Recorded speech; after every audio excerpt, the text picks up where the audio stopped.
I don't know if it helps Barbara or Lisa, but typically what I do is I have my Surface Pro in front of me and use that for just, talking out loud.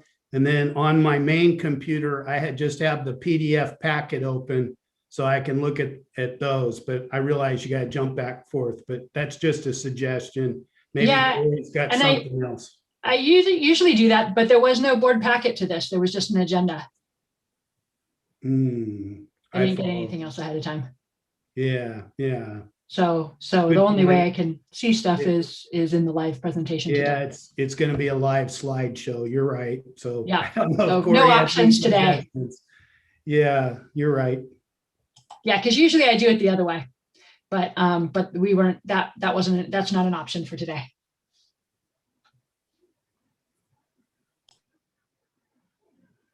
Oop.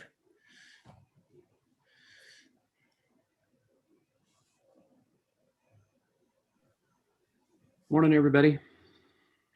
Morning, Jeff. Good morning, Jeff. Morning, Jesse. Morning, Barbara.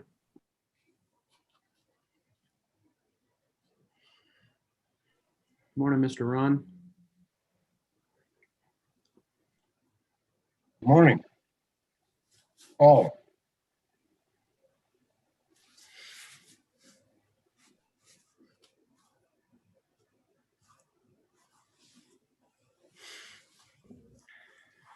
Good morning, everyone. Good morning, Abby. Morning, Abby. Hey, Abby. Top of the morning. Hey, Eric. Good morning, Eric.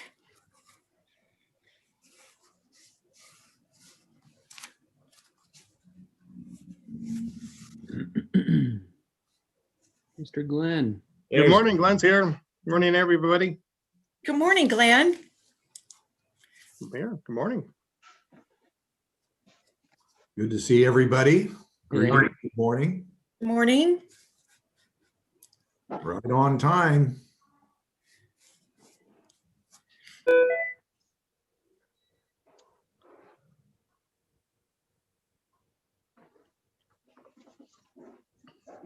Director Kearns, it looks like you're in Nevada right now. Yeah, how do you like that?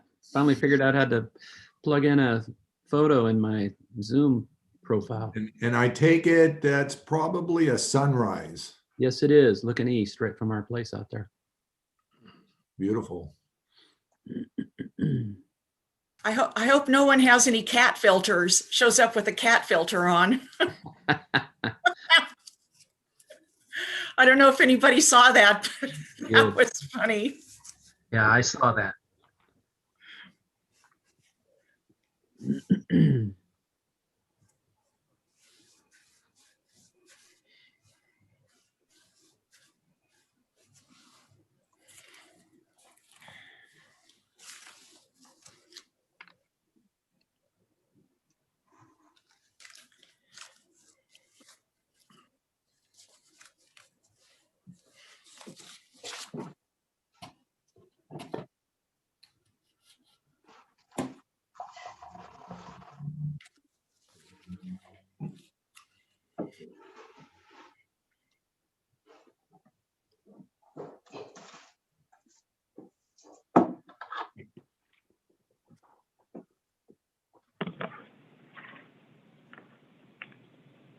Good morning, everyone. This is Melissa. I just want to make sure that you can hear me okay. Yes.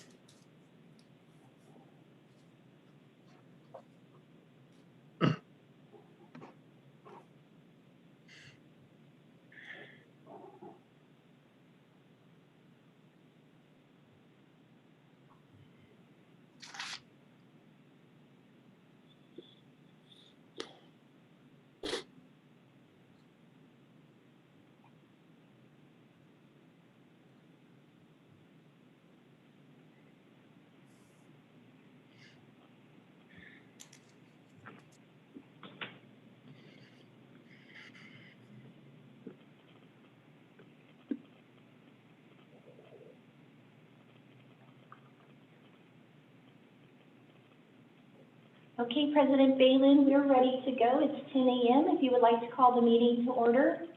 Great, thank you, Melissa. So I'd like to call the special meeting to order on Thursday, February 11th, 2021 at 10 a.m. And let me see, Melissa, would you like to do the roll call now before we say the pledge or after? Yes, we can do it now. Okay, Okay, well, I'll do a verbal roll call. Director Balin, here, Director Boatright, Don't see him on yet. okay, I'll come back to him and see if he gets logged in here. Director Kearns, Here. Director Murphy, Here. Director Ringen. Here. Okay, let's give it a second and see if that's Director Boatright currently logging in here.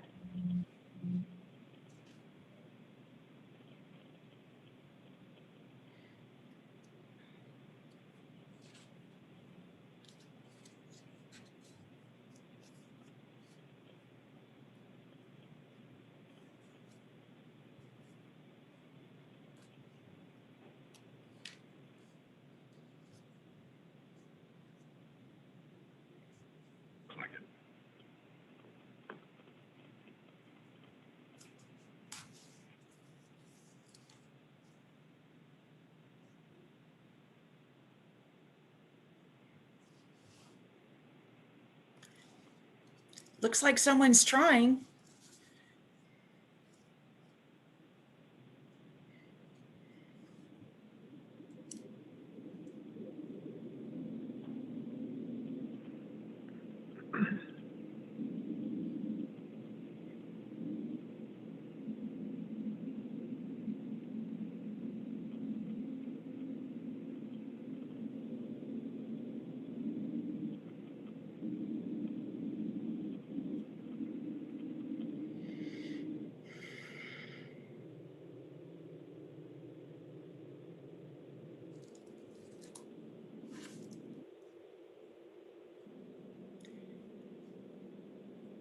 Melissa, is there a way to call Director Boatright and see if he can call in?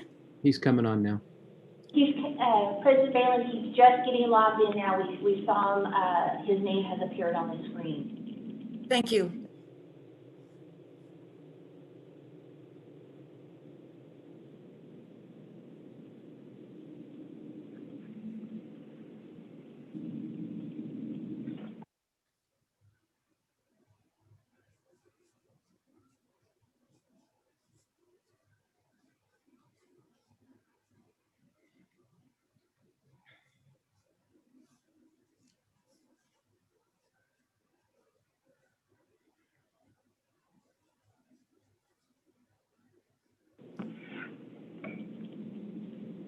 Director Boatright, are you able to hear me? He's on mute. I'm gonna unmute him.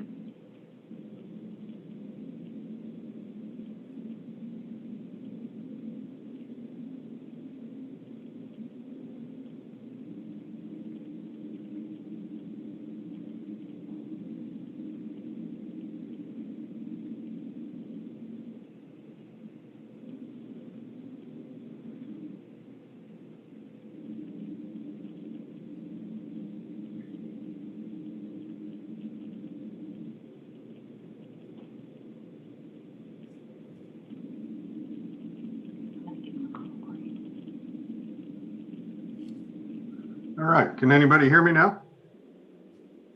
There he is. Yes. All right, just took a couple minutes to boot.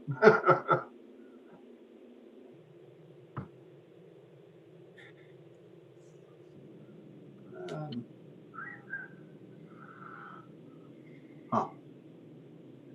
Cannot fail. Oh, shoot. Where'd that go now?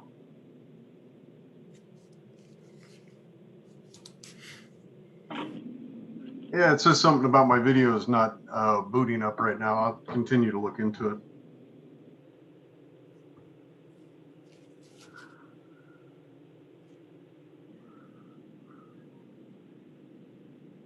Director Boatright, this is Jesse. Can you at least see the other attendees? And if the meeting commences, will you be able to see the presentation on your screen? Is it just your camera that you're having trouble setting up?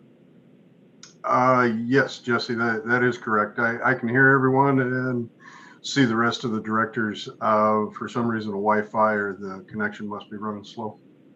Okay. Well, President Balin, you have all directors? Okay, okay, everybody is present and accounted for, and I'm glad that Director Boatright can at least hear the presentation. So again, we're calling this meeting to order, and in order to say the pledge, I would appreciate it if all of us except myself are on mute, and please feel free to say the pledge in your own environment, and this way we'll all end at the same time, and I will recite the pledge unmuted. Okay, so here we go. I pledge allegiance to the flag of the United States of America and to the republic for which it stands, one nation, under God, indivisible, with liberty and justice for all. Thank you. Great. All right. So first, I would like to welcome everyone. We've got an amazing turnout, and I'm sure more people will pop into the Zoom thing as our meeting rolls along. I'd like to first thank our community for showing up and being engaged. I think that's so awesome. Our elected officials, those of you that are present, and any visiting dignitaries, this is just a terrific turnout. And I would like to then thank Glenn Nunnally, because he and his team put this presentation together, and figuring out our water situation is not easy. It's very, very complex. So Glenn, we're going to really enjoy your presentation, and thank you so much for you and your team and all your hard work. Thank you to General Manager Ed Pattison, and also to our legal counsel, Jesse Barton, who are also here. And I want to say a special shout out and thank you to a past board director, Glenn Carroll, because Glenn was the first director, I think it could have even been in the late 90s, early 2000s, that said two simple questions that are very complex. And one is, how much water have we committed, and how much water do we have left for hookups? And I think those are very, very important questions, because water is everything to our community. A TUD is mandated, for an example, whether you're a ratepayer or not, we provide water for fire flow throughout the entire community. So as our water needs change throughout time, fire is certainly a big issue now than it was before. It's really a timely session that we take a look at our water. So with that, thank you, Glenn, for those questions, because he really got the ball going. I won't go into too much detail, but I just wanted to say what this session is. It's an information sharing session for the fact that if we all know what's going on in our water situation, it will help us make informed decisions for the present and the future. So as a public agency, as me and my fellow board members are stewards, not only of the ratepayer dollars, but of our water resources, this is a timely information sharing. And we will have a presentation. We will bring it back for some board discussion, and certainly the public, then we will open it up to some public sharing questions or concerns, and then that'll conclude the meeting. This is also a primer for the February 18th meeting, of when it will be a county-wide of our elected officials to really discuss how much water and how to diversify our opportunity for additional water resources, which would be the PG&E acquisition and the Central Valley contract water in Maloney's that we have a in-basin entitlement to.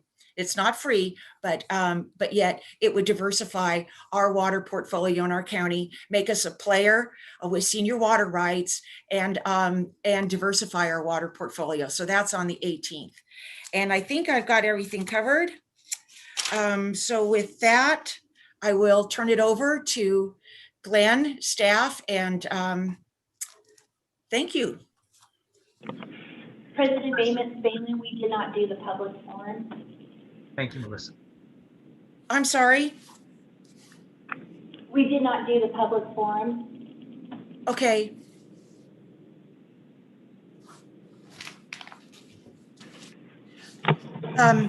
Okay.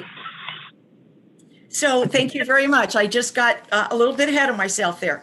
All right. So in welcoming the members of the public, we would like to welcome you, especially who have taken the time to attend this meeting and provide comments on matters related to district business.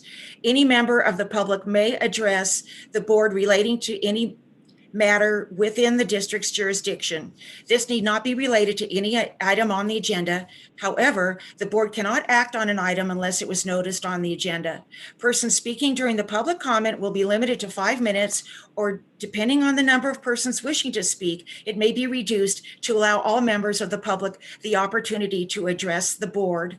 And we will take comments at this time that aren't related to the actual agenda item, and then the public will have time to comment on the agenda item after the board has discussed it. So with that, I will open this up. Corey, are there any members of the public that would like to address the board at this time? Not that I've seen at this moment. If nobody's either chatted or digitally raised their hand, and then also during the meeting, if you would like to speak, please digitally raise your hand and we will call on you. It does look like, I believe that's Gloria's iPad. Are you indicating you'd like to speak? Okay, you're just kind of adjusting. Okay, apologize. So go ahead and please digitally raise your hand and we will call on you that way. Other than that, at this moment, nobody's indicating. Thank you, Corey. So we'll give it a few minutes in case someone raises their digital hand. And also, if I call you by your display name, I apologize if it's a weird name, just because we don't, that's what we have. So I do apologize ahead of time.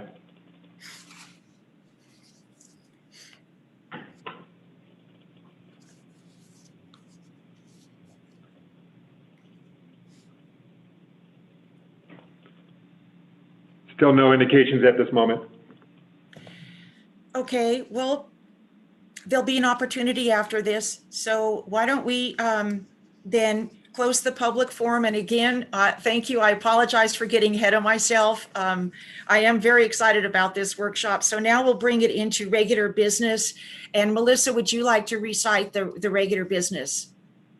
Yes, item number 1, Tuolumne Utilities District Board of Directors to receive information on water supply availability and make a determination regarding water supply availability. Thank you, Melissa.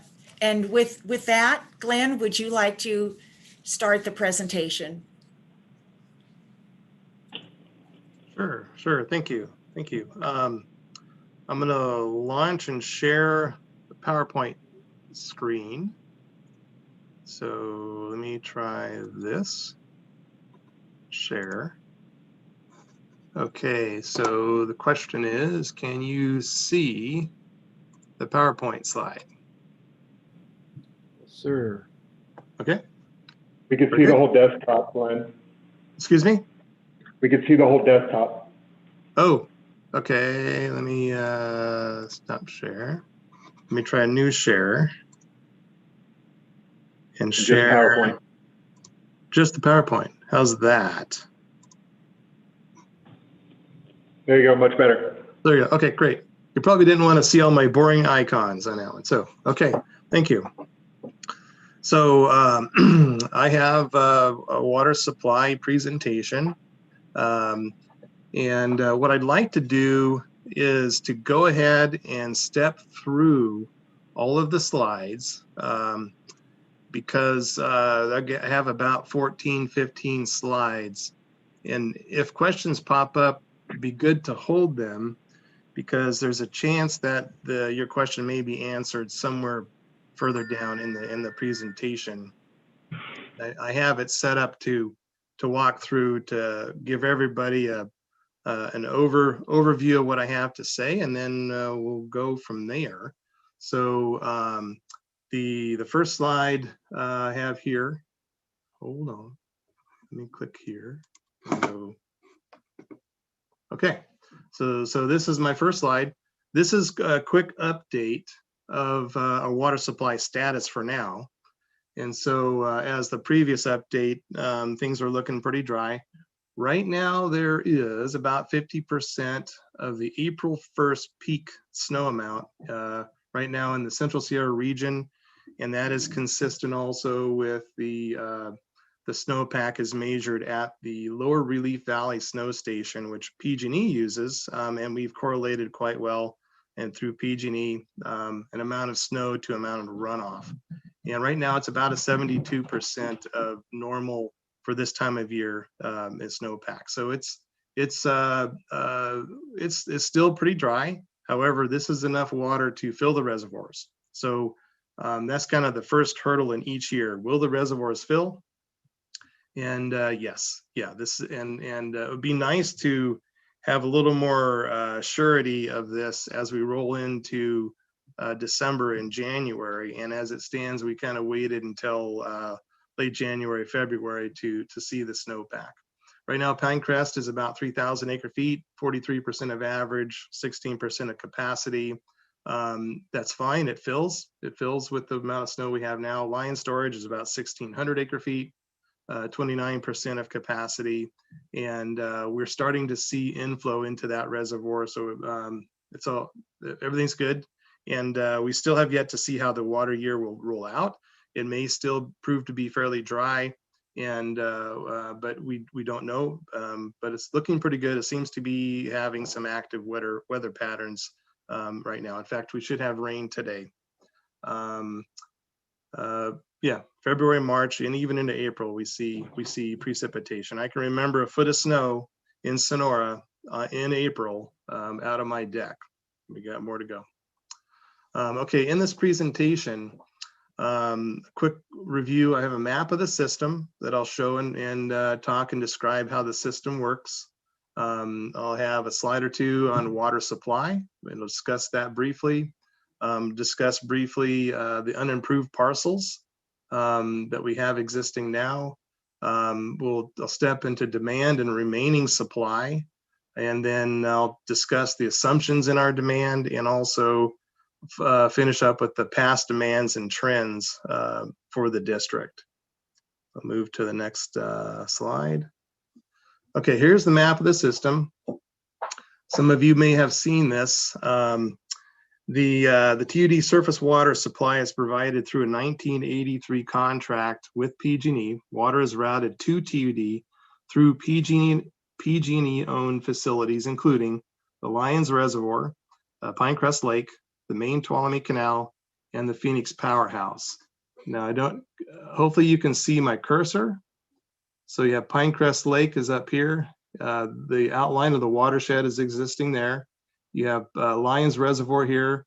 The Tuolumne main canal is about 15 miles of canal extending diverted from the South Fork Stanislaus River at Lions Dam. Water is delivered to TUD at 3 primary points. The Section 4 ditch, which is located at the new Sierra Pines water treatment plant site. Also at the head of the Columbia ditch, which is located at the end of the main canal, about 15 miles from Lions Reservoir. And also from the tailwater at the powerhouse, where it dumps into Power Creek and travels about 2 miles to reach the Phoenix Reservoir. TUD picks up the water at Phoenix Reservoir. That was 3. However, additionally, there are 2 water treatment plants and a number of TUD customers that also draft water directly along the Tuolumne main canal. Again, my cursor is kind of hovering over the Sierra Pines site. That's the Section 4 diversion point. The Columbia ditch, the head of the Columbia ditch, TUD receives water. And also from the Phoenix Powerhouse, 2 miles down to Phoenix Reservoir. The average annual unimpaired flow in the South Fork Stanislaus River, it's over 100,000 acre feet, about 104,000 acre feet. Both Lyons and Pinecrest fill in all years, including a very dry year, 1977, which is the driest in the last 100 years. The reservoirs hold a combined storage of about 23,500 acre feet, and they are mostly depleted each year for hydroelectric power generation, TUD demand, and environmental in-stream flows. At the start of a new calendar year, the reservoir levels are normally low, and the river begins to see runoff anytime between November and February. Once Lyons is forecasted to spill, PG&E controls the flows and in the main canal, which includes water for both TUD demand and higher flows for power generation.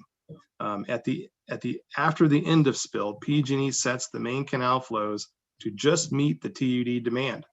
Water from Lyons Reservoir is used first to provide water to TUD, and then later water from Pinecrest Lake is used to fulfill the TUD demand into the end of the calendar year, and the cycle repeats. Okay, water supply. The 20,100 acre feet of water supply listed here is derived by a calibrated hydrologic model of the Stanislaus River using data spanning from 1922 to 2017. The model determined that there is 20,100 acre feet of water available in the driest year, 1977. It is typical for many agencies to use the characteristics of 1977 as the critical dry year planning. The Urban Water Management Plan mandates that water supply be assessed using multiple dry years. However, based on the nature of this system, the reservoirs are small and they fill each year and are depleted mostly each year. Once the reservoirs are full, the system in effect resets. And so rather than a multiple dry year being a problem, it's really that one dry year that the district looks at. The 1977 is the critical dry year we look at, and there's a 1% chance that that dry year will occur again. Additionally, we have approximately 1,400 to 1,500 acre feet of capacity in groundwater wells, and it is assumed that about half of that, or 733 acre feet of water, is available from groundwater wells in a dry year. This brings the total supply to 20,833 acre feet.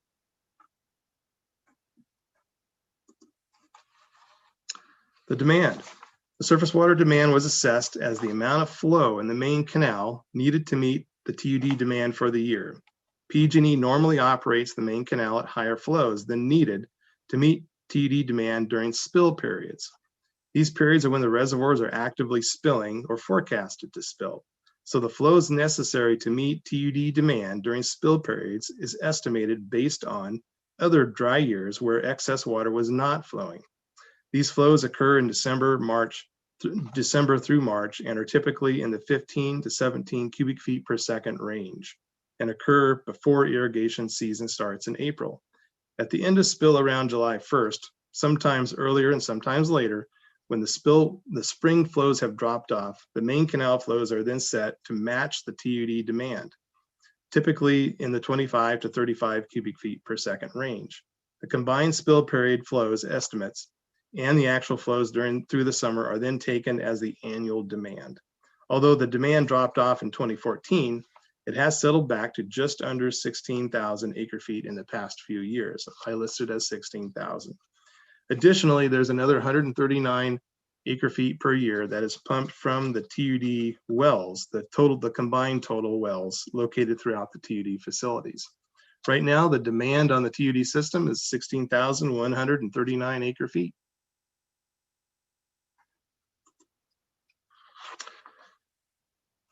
Unimproved parcels. The parcel count was compiled in accordance with the definitions established in 2003 for these unimproved parcels. We found the work prepared by previous staff and updated these figures according to those definitions presented to the board at that time. There are 62 less parcels today than in 2010. Additionally, the annual water volume associated with these parcels has been updated from 377.5 gallons per day for an equivalent single-family residence, or ESFR, to 265 gallons per day, which is used today. This allotment totals 611 acre feet. remaining supply. The remaining water supply is calculated by considering the current dry year planning availability, or 20,833 acre feet, subtracting the current demand of 16,139 acre feet, and subtracting the allotment of 611 acre feet for the unimproved parcels. The remaining supply for the driest year is just over 4,000 acre feet, or approximately 16,000 equivalent single-family residences. Demand assumptions. The demand includes the unimproved parcels, 611 acre feet. The demand assumes an unconstrained demand. If a dry year like 1977 occurred again, conditions would warrant water conservation and the demand would be less, or the state may even mandate water conservation like in 2014 and 2015 for all of California water users. The remaining supply would then of course be higher. The PG&E contract also stipulates as well that the district implement water conservation measures under such dry conditions. Any water generated by the future U.S. Bureau of Reclamation contract that will be assessed later is not included in this assessment. Senate Bill 555, adopted in 2015, requires that TUD and all water agencies with more than 3,000 connections and 3,000 acre feet of water use reduce the water loss in their distribution systems. The water audits so far show by TUD that TUDs may be mandated to decrease the water loss that currently occurs in the TUD distribution systems. This will take time. The loss reduction comes in the form of replacing old pipes and leak detection and fixing old infrastructure. Senate Bill 606, adopted in 2018. This is part of the Making Water Conservation a Way of Life legislation, requires that water users reduce water use to 55, then later to 50 gallons per capita per day, combined average indoor water use for the district as a whole. This is for all water districts. Various details and criteria are still under development, but this level of water use will be required as early as 2024 and beyond. And we're tracking it now, and it's going to take a while to get to those levels. Additionally, the state will dictate a budget amount of water that is allowed for outdoor water use by the district as a whole. This will apply again to all water agencies. TUD has not been provided this figure yet. It should be out any day, apparently. However, it is likely that this state mandate may require further water use reduction based on the budget we are provided for the outdoor water use. Based on these elements, TUD treated water demand is likely to trend downward or remain flat for a while. Additionally, improvements in the raw water conveyance system would also improve water supply availability. Historical trends in service connections and demand. This graph shows the demand trends as compared to the number of service connections added into the TUD system since 2003. The demands have dropped off by about 9%, and the number of connections has increased by about 12%.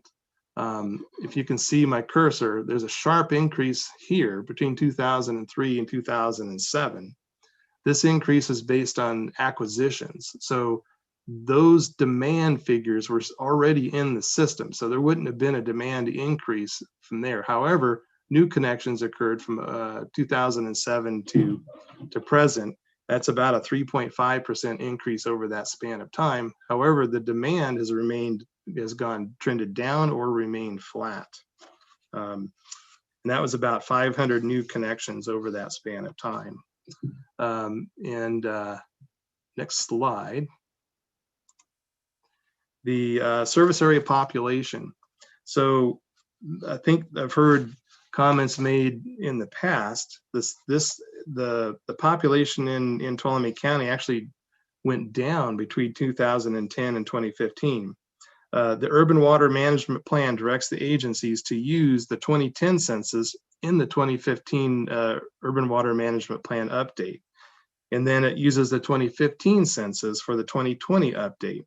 And what this is showing is that the demand or the population went down between 2010 to 2015, and now it's gone back up actually. between 2015 and 2020. We're closing in on a population of about 30,000 people. It's just sort of an interesting piece of information I wanted to share, and something we're tracking in the urban water management plan. Additionally, the gallons per capita per day use, this was part of the water use reduction 20% by 2020. This graph shows the trend of customer water use from 2003 to 2020. The trend is showing a steady approximately 140 gallons per capita per day annual average water use. The target was about 165 GPCD, as outlined in the urban water management plan. Customers are using water at a very reasonable rate right now. And this slide here, this is the runoff probability. It's important to put this into perspective. This graph shows the spectrum of water years spanning from 1922 to 2017. It's about 95 years, and we can really include the last few years because we know how they turned out. But the driest year is in 1977. The wettest year is 2017, just a few years ago. And so the perspective of this 20,000 acre feet of water availability, it's a 1% chance. It's based on that 1 year, 1 out of 100 that might occur. And so this chart is showing you all of the water years that are above the 1977 water year that is used as that minimum amount of supply. Again, the remaining supply, roughly 4,000 acre feet of water, upwards of 13,000 equivalent single family residences. And that's what I have to show. Thank you for your patience and letting me explain that and read that. And that's what I have. Thank you, Glenn. You're welcome. Okay, yes, Director Kearns. Yeah, Glenn, I was wondering if you could define the term water loss for those of us on the call. What water loss? Okay, there's a couple of places. Water loss in the as pertains to the Senate Bill 555 and the 606. Water loss under 555 is the system losses. So it's internal to TUD, not on the customers. It's the amount of water that is lost through the TUD pipes and distribution system, and we take all of the water that flows into the distribution system and subtract off all of the water that we sell, and we account for all of the water that comes through fire hydrant meters, flushing. We estimate the amount of water firefighters use when they fight fires. We don't ask. If they got to fight a fire, they plug in and fight the fire. So there's water that goes to a lot of places, and this water audit is a very complex function that we now perform for all 11 systems, and then we'll be reporting that every year. And so those water losses then are really occurring in the leaks in the pipes primarily. And so we track water meter accuracy, a number of items. Now on the that's really the internal. That's the water loss internal to TUD, the piped water. Okay, and then additionally, you'll have water loss that in the water conveyance system, the raw water conveyance system too. Right. So you're tracking your flushing and everything that you mentioned. How about if you have a mainline break? Is there any kind of an assumption or a guesswork on how much water may have been lost on say a mainline break? Exactly. That one's tricky. So if you have we track the mainline breaks. So our crews come in and give us a report. We have a listing of those breaks that have occurred. Some of them, of course, can be a big geyser, and that would be a significant. And so, yeah, you can only estimate those flows. In some cases, we may see a tank drop, some significant amount, and can estimate a volume. And some leaks maybe it's a small leak that's been leaking for a while and then gets patched. And that's part of what our water loss is looking for. But yeah, there is a way to estimate that. So, okay, so then the point is that you made is that staff has a reasonably, in fact, I would even say a very good handle on what our lost water is. Yes. There's some, yeah. With the mainline breaks, there's going to be some guesswork. I guess I can tell a story. I think one of the systems up high country, Peaceful Pines, not to throw them under the bus, but they had a major break, and it's a small system. So if you have a big leak that lasts for very long, it's actually a higher percentage of the water use in a year for that small system, and that would definitely show up. The bigger systems like Sonora, you could absorb a big break like that, and you may not see the numbers show up so readily. One of the things that we look at is being able to measure those flows accurately. So we need to be able to trust and calibrate and confirm the water meter readings. You have a meter reading for a year long, and you're trusting it's going to give you 400 acre feet at the end of the year. There's a chance you got some variabilities, and the software sort of manages those inaccuracies. But as it stands, the district does a very good job in recording and managing and understanding the number of leaks. We know all the leaks, where they were, and an approximate volume. That's correct. Thanks, Glenn. Thank you. Thank you, Director Kearns. Director Ringen. If my memory is correct, I believe that this was really scrutinized, that whole discussion that Glenn just gave us. This was really scrutinized about the leakage of the system back during the last drought. And Glenn, you may remember it because you were there and part of it, I'm sure. But it seemed to me that TUD came up actually with a loss number that was far less than most other water districts. Thank you, Director Ringen. David, Director Boatwright does have a question. Oh, thank you. I can't see him. I'm sorry. Oh, not a problem. Thank you, President Balin. Yeah, it's kind of difficult, and I'll figure out my camera later. But Glenn, since SB 555 came out, what has the district percent of improvement been on our distribution system? And which of the 11 systems actually stand out as the most indifferent water sales to water output of the treatment plants? So the two questions. One, have we improved the systems? And then secondly, which system stands out? The improvement, I don't know that we have enough data to show that we've improved. One of the items that we're working with right now, and our distribution and plant operators, is to calibrate the meters. So we have good data, that we have good flow information. However, those need to be checked, and we have encountered some discrepancies which we believe are potentially inaccurate meter readings. So we're still evaluating and dialing in those measurements.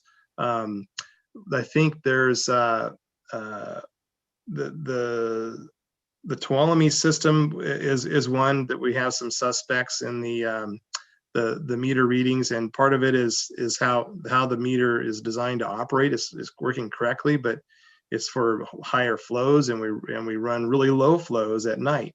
So that system is probably running quite well. I would say the Sonora Jamestown is our biggest system, probably with the most leaks, and the biggest difference between the water input into the system and the amount of sales that we make, and that'll be the biggest challenge over time. And it'll be require a lot of probably what they call, we'll have to go in and break it up into smaller chunks and evaluate specific areas to where the leaks may be. Most of the leaks may be coming from just 2 or 3 areas. We don't know for sure. It's going to require a lot of leak detection, which is an additional task on top of everything that our crews are doing now. And yeah, this is going to roll out. First, they haven't decided all of the criteria that's going to be applied to this. And then secondly, it's going to roll out over the course of several years. But about 2024, 2025, these numbers need to be dialed in, and more leak detection will need to be employed at the district. It's not just TUD, it's going to be for all water agencies. All right, thank you, Glenn. Yep, you're welcome. Glenn, can you please go back to slide 9?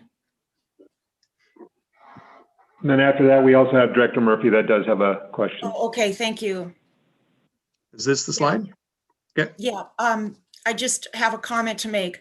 And thank you, Glenn, for presenting this. I wanted to stress that the SB 606 is all about detecting leaks in our treated water system. It's the treated pipes. And these laws, keep in mind, are written by coastal communities and those people that the only downstream beneficiary is the ocean. And so they're very, very concerned.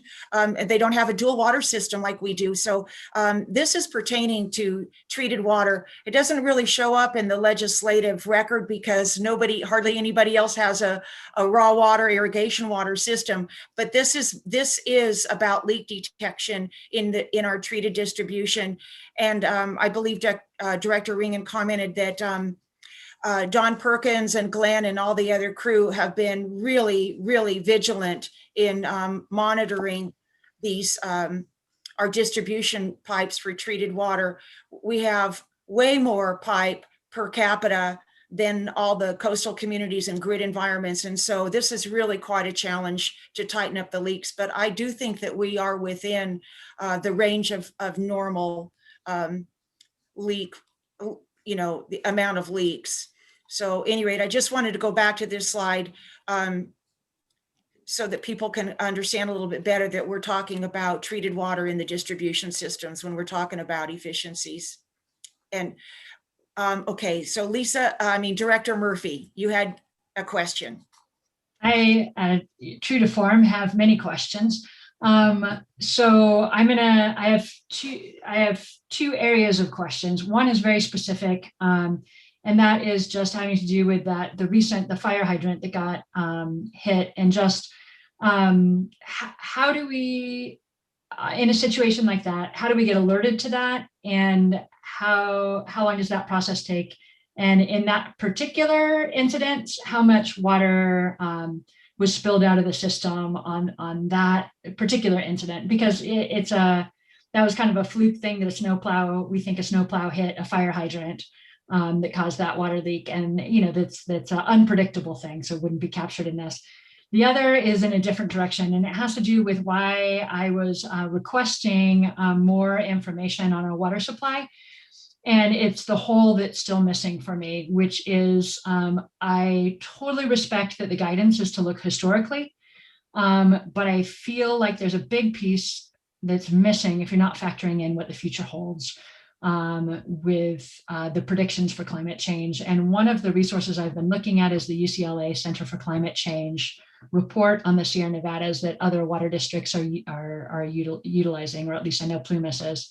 And they're looking at just with the 4%, that's with us doing some pretty serious mitigation as a nation and as a world, that by the end of the century, we're getting a 30% drop in snowpack, not precipitation, but snowpack. We're getting 25 days earlier in the snow melt. We're getting the most vulnerable elevations are from 5,000 to 8,000, which, looking at our watershed, I think that we have a considerable amount of our watershed that's in that.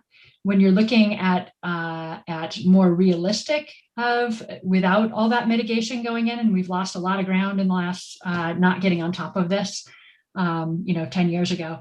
In the 7%, we're looking by the end of the century at a 64% drop in snowpack, meaning 64% less of that is going to be held as snowpack, not a change in precipitation necessarily, but just what that precipitation is going to look like 50 days earlier snow melt.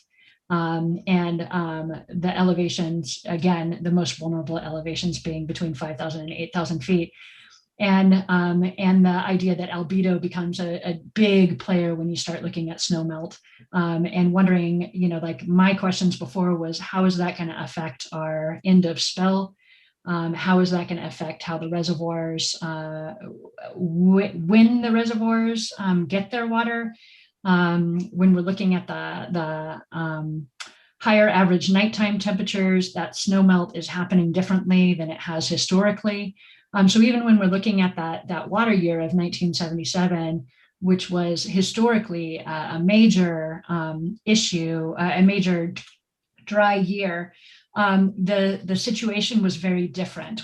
Although it may be one in whatever you said, Glenn, chance of having that year again, we have different factors that are in place, and I still have not heard our district's plan for dealing with looking forward and utilizing these predictions for the future in looking at how we're going to manage our water to make sure that Tuolumne County has a future, and that we have the water we need in the future, because what we do now completely and totally impacts what our county looks like 20 years from now. So first question was this, I believe Cedar Ridge is where that fire hydrant was. Second question is, I may be just requesting a whole nother thing that we can focus on climate change, because I'm not seeing that here. And I think that would, for the county, as the county, I went to the natural resource meeting yesterday, and the county is looking towards that action plan for climate change by the fall. And so having that information now would be pertinent for that as well. Thank you. Okay. Yeah. First, the fire hydrant impact. Maybe Eric can help jump in on that part of it. But the community then alerts TUD. You see the accident. You see the fire hydrant. If it occurs at night where no one's around, then there are automated systems and SCADA in the TUD system that can see a rapid tank drop, as I described earlier. And then our crews are alerted either via community or via a SCADA alert to go find those, what's going on, because that would be a fire hydrant break that's shooting out of the ground would be a dramatic and very obvious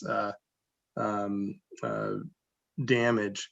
I don't have any information to that particular incident. I'm on a different side of the house. But in that case, you could estimate a volume based on the estimated time that it took to respond, to get crews there and find a valve and get that controlled. And so that incident would have been pretty major, would have been listed, and a quick description of perhaps an estimated flow on that. And yeah, that could be then included in the water audit. Otherwise, it would show up as a pretty major loss that looks ill on the water loss figures for the system. In terms of a climate change, there's you described a whole bunch of stuff there, and I would say that would be sort of a major university study to look at this watershed, and then begin to understand what and how it would react to snow levels that don't have snow in the 5,000 to 8,000 range. I know that these climate change scenarios are really looking out over a longer period of time, where there should be time to adapt to some of those changing elements. You talk about an end-of-spill. It's pretty well recognized that the end-of-spill, an earlier end-of-spill will have impact because it causes both Lyons Reservoir to drop early because it has a longer period of time to Labor Day. Pinecrest is also impacted in that naturally it would fall to a lower lake elevation around the Labor Day timeframe. And so it's important that the district is looking at all beneficial uses of those two reservoirs at the time. And however, at this time, it varies. We can have an end of spill that occurs in August, and sometimes it's occurred as early as the middle of June. And so, it changes each year, and there would probably need to be a study that looks more at the long range trends, and I haven't applied these studies. I'm looking primarily at the historic hydrology on this. If I may, Glenn, jump in real quick. Typically, these computer simulation models do use all the hydrology we have because that's the record that we can evaluate. When we're looking future climate change, water utilities for the most part rely on the universities. As Glenn pointed out, they're usually much larger studies that involve not only climate modeling but global modeling, then break it down into regions, and then try to estimate, for instance, the Sierra.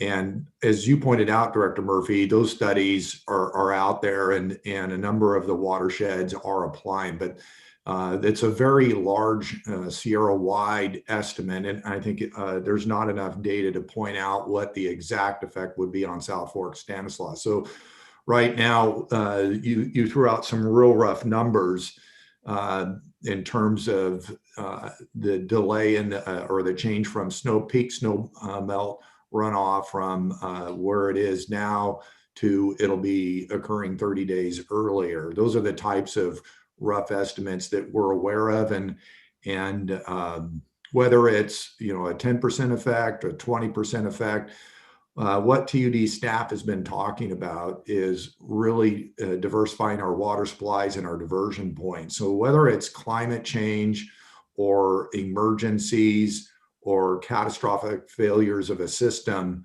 all of those things lend itself to diversifying our water supplies and our diversion points. So I'd suggest that we have addressed climate change from the point of view that we have a number of strategic initiatives that are part of our CIP, and just globally. We have the Sierra Pines Regional Water Treatment Plant consolidation effort underway. We have the PG&E acquisition, which is, Madam President pointed out early on, is a strategic initiative to enable TUD to own a system and ensure its water supply first and not necessarily operate for hydropower first priority. And then we're also pursuing the new Maloney's Central Valley Project water supply, which will allow us to develop a separate diversion point and a separate water supply, all of which will mitigate these future climate change impacts. So whether, again, is 5%, 10%, 15%, we think through these strategic initiatives, we'll be mitigating not only climate change, but also any type of catastrophic failure due to one part of the system, or even a major catastrophic fire or emergency. So hopefully, I want the board and the community to understand that the staff is aware of climate change and the need to mitigate catastrophic risks, which is why the board, in previous discussions on the strategic planning and strategic initiatives, is looking to mitigate all of the above, and we're programming it into what we're doing now and over the next 20 to 50 years. Thank you. Thank you, Ed. Director Murphy, do you have other questions? I do. I have one more question, and it's just something that was brought. There was a question from a citizen that was asked yesterday, which was do we know how people's private wells will be functioning within our watershed? And it came up at the meeting that we had, I think, about a month ago as well. The question of if someone and I think it was at that time, it was somebody from Columbia that was asking, that was saying, as that some people are experiencing that their wells in those dry years, like I'm guessing in the last couple of years, they were talking not back to the 70s, in those years where we're having the drought conditions, that their wells run dry. I know that a big reason why people have private wells rather than hookup when they're right there and the hookup is available is because of the cost of getting that connection. But when the cost of drilling another well or drilling your well deeper becomes more than the cost of the hookup, I think that other counties are seeing that people in those situations are then wanting to be on that municipal water. And I was asked if I knew how many people are on wells that could transition over to our TUD system, or could request to transition over to the TUD system, could ask for a hookup because our system does serve their area. And I didn't have an answer for that. I have no idea how many private wells there are, and I don't know if TUD keeps track of that. But that's my question: is do we have a good count on how many people with private wells could potentially, in the next 10 to 20 years, as we are experiencing more hot days, more drought conditions, this is all predicted in most of the modeling you see out there, that we are moving, we're clearly moving into, we have been moving, along this trajectory. And so in understanding that, I think that I also didn't see that in this presentation of how many potential folks there are that are currently on private wells that may end up in a situation where they will not have water if they don't connect to the TUD utility. The request was to please take that into consideration so that those people who already have homes here, who already live here, and who have been relying on a private well have access to the municipal water in the future. And so my question is, are we keeping track of any of that? Do we know how many private wells there are that are in close proximity to our system? I'm guessing the number is fairly high.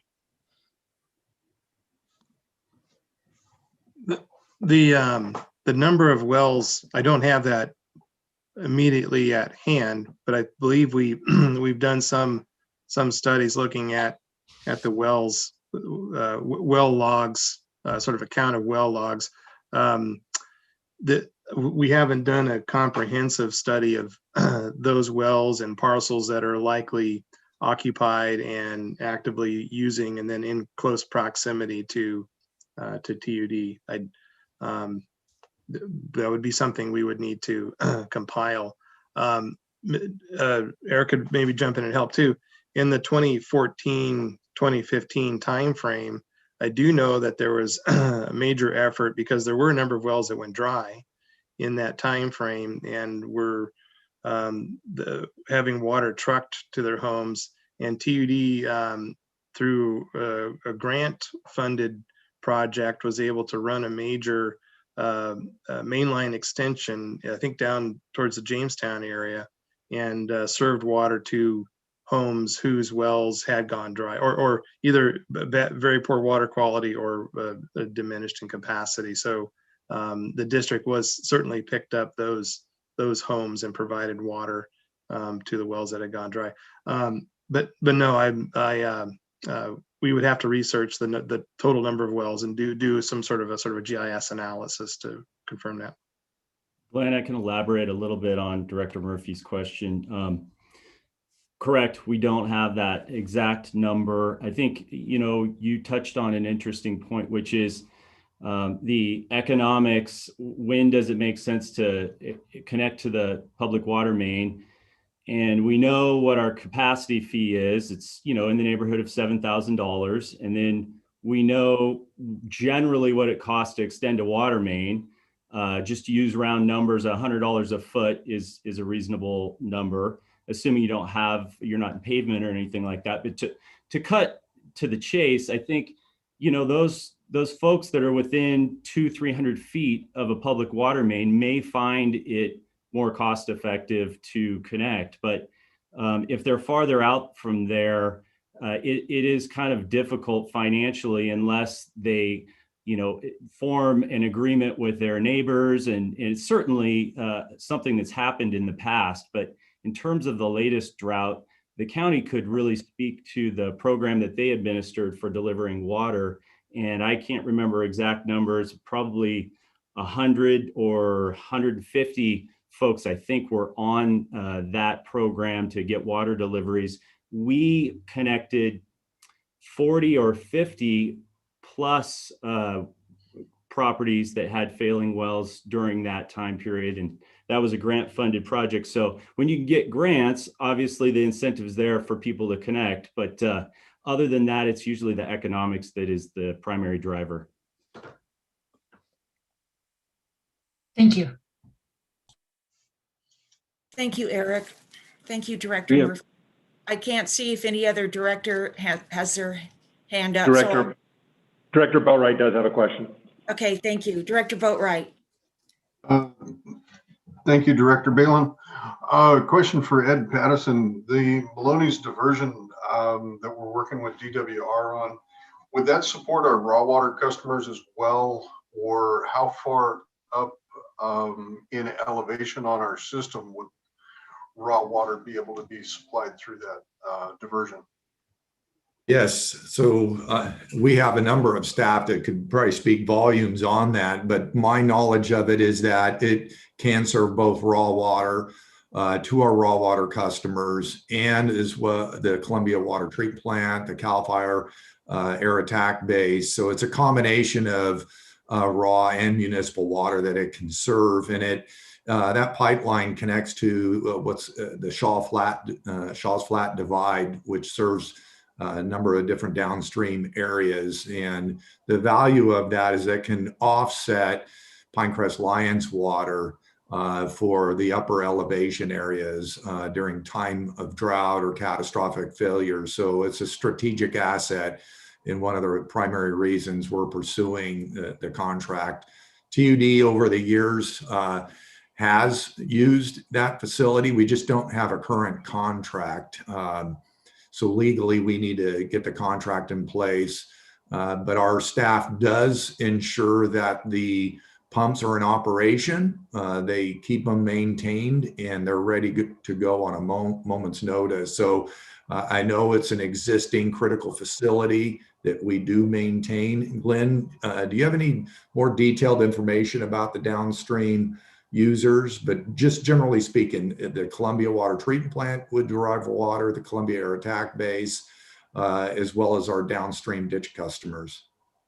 Right. Yeah, I think you characterized that correctly. The water would pump up to what's called the Columbia Divide, and then that water can go to both the Columbia Water Treatment Plant over to Matlow Reservoir, or continue down the San Diego ditch.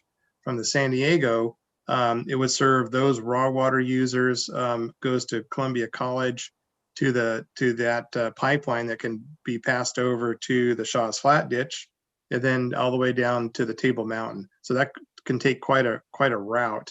And although right now there's no facilities to use that raw water upstream of those locations, higher in elevation, but what it does do is it takes the burden off, as Ed had mentioned. Whatever water can be drawn from New Maloney's offsets what takes place up above, and that was part of our strategic planning in the 2014. Is okay, how do we rearrange the puzzle to maintain the water up high? Keeping the water high and get it down by gravity is a way to go, and just relieving the burden on upstream is one of the strategies for that USBR contract.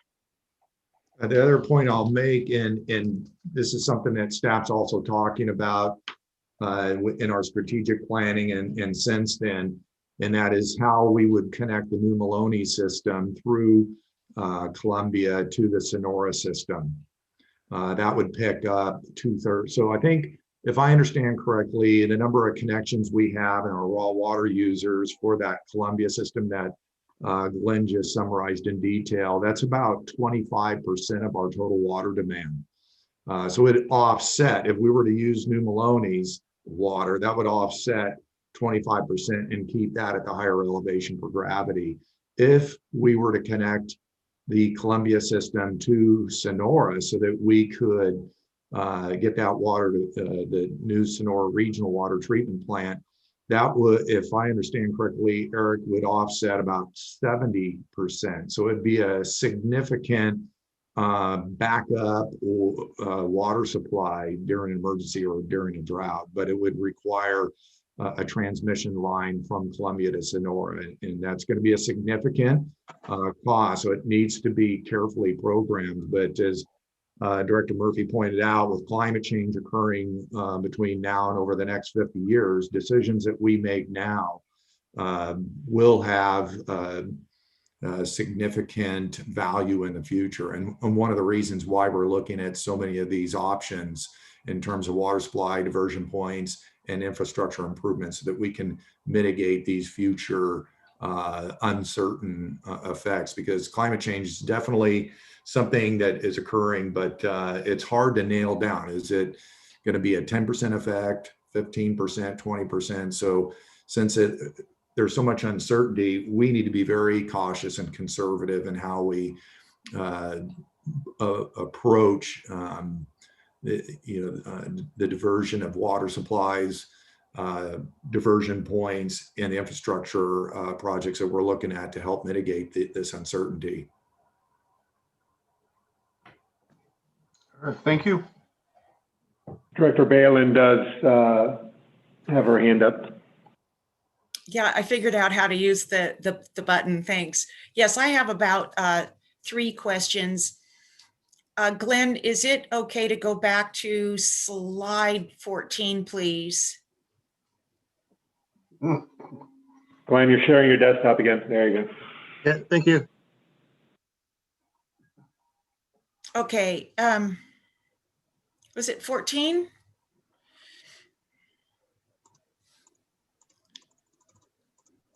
Oop, there we go. Okay. Where the bottom line is our remaining water supply. Slide 14. Yeah, there we go. Okay, so if I understand this graph, we get from PG&E about, is it between 20, we have available 24 acre feet, but we can actually, the canal can actually only carry about 17,000 acre feet. Is that a correct understanding? Are you asking the capacity of the main canal? Yeah, because I see our water supply in volume is 20,000 acre feet. And the demand was for 2020 was 16,000 acre feet. And that is what was run through the canal. Is that correct?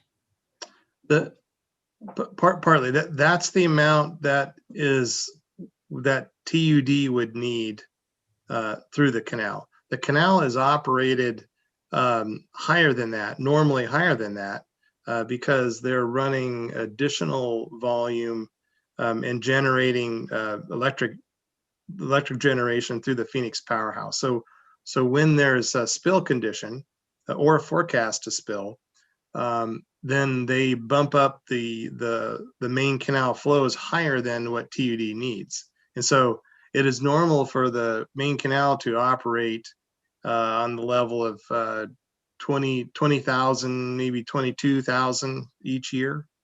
And but the amount above 16,000 is for power generation. Okay, and that power generation, essentially they just bar the water and reroute it through the powerhouse, and then it goes back into our watershed, and then does it just leave our county because we have no places within our county to store it? Yeah, this additional water that flows above our TUD demand used for power generation flows to Phoenix Lake through Power Creek to Phoenix Lake, and then it spills at Phoenix Lake into Sullivan Creek. Okay. And so from Sullivan Creek, it goes to Lake Don Pedro. And so by dredging Phoenix, we enhanced the capacity a little bit as best we could, so to speak, to capture a little bit more of that water. Yes. Okay. And then if I read this slide correctly, we have our remaining water supply is about 4,000 acre feet. Now in 07, when we had a similar presentation, I took a note and the note said, we have enough water for 10,000 hookups. So my question to you, Glenn, is for our remaining water supply, that 4,000 acre feet, could you just take a swag on that in terms of hookups? How many hookups is that? The hookup would be, let's say it's a equivalent single family home, and it's roughly 265 gallons per day used for one single family home, and that's about a third of an acre per year. And so this calculation here, the ESFR, that's, you can say, is a hookup for a single family home, an equivalent single family residence. So the 4,000 acre feet per year roughly equates to 13,865 homes. Now it's not, we show that perfect number, but we can say 4,000 acre feet of water remaining at that 1% dry year can serve roughly 13,000 homes. Now that's it's expressed as the equivalent single family residence because the anticipated growth would account for more than just homes. There may be other uses that would have some equivalent single family residence. So that's 13,000. Yes, thank you. That's really, I think, important to remember. And it's also helps the board for our future. And again, as you say, water for fire protection is really coming into view. And with that Cedar Ridge hydrant, I think that the public doesn't really realize that our hydrants, and we have at least over 1,000 of them, they are charged with treated water. And so I found it, if that was a fire scenario and that tank got drained down pretty quick, it seems to me we would want to try to fight the fire in that area with canal water so that we wouldn't have to boil canal water because we use the treated water to fight the fire. And I think at the same token, I think we can save treated water if we began to get folks that used treated water for outdoor irrigation off of treated water. I do believe that we could save treated water that way as well. My concern is that we stay green.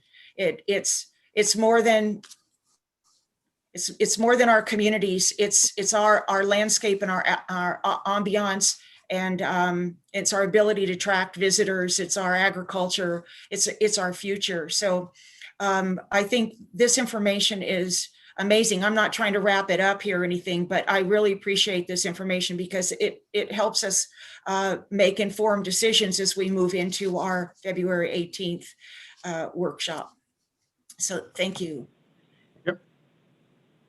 Director Murphy has her hand up. Director Murphy. Thank you. And I'm just gonna, my question that I had was about fire as well. And one is 1,000 hydrants throughout the district, about what you would guess. And then second is, again, as we're looking at our future and knowing that fire is going to be a bigger player in our environment, both in for those of us who live in town and for those who live further up up in the outer stretches of our watershed. But looking at that, do we have numbers? I know that you said, Glenn, in the presentation, you said, when fire has a need, they just hook up and it's good to go, and they've got that water to use, which is incredibly important when your house is on fire or your neighborhood is on fire. Super important that is that water is available for firefighters to utilize. But I'm wondering if we have a number on,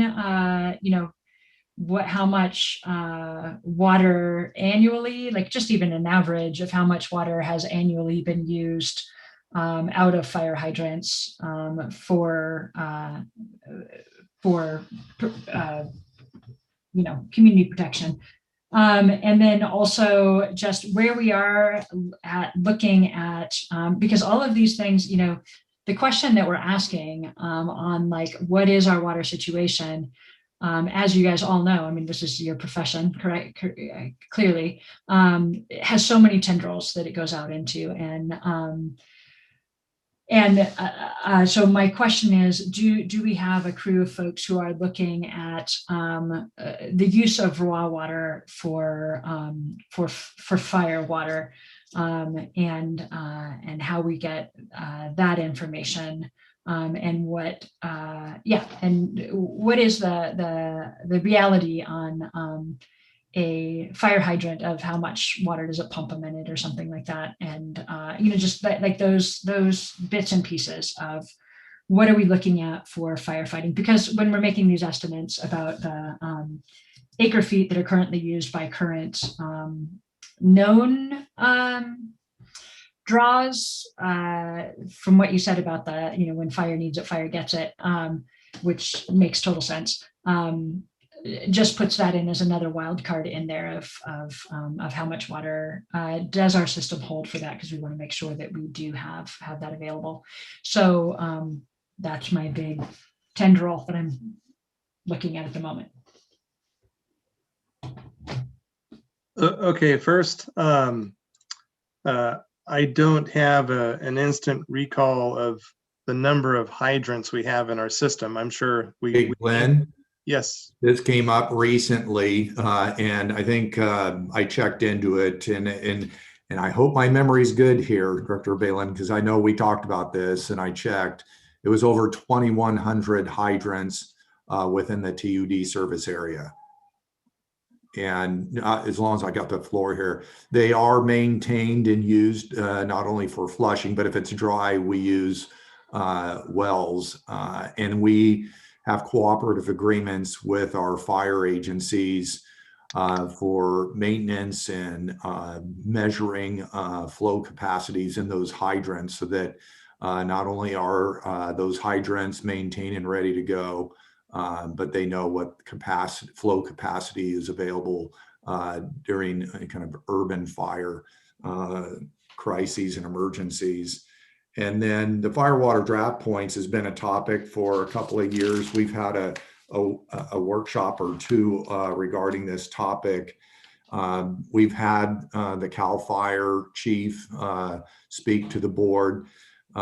Based on what we know from the fire agencies, they know where all the raw water available sources are and make access to those as needed. But I think what he was saying that they use water tenders in a big fire, and those water tenders come to the scene of the emergency and where there's needed strategically.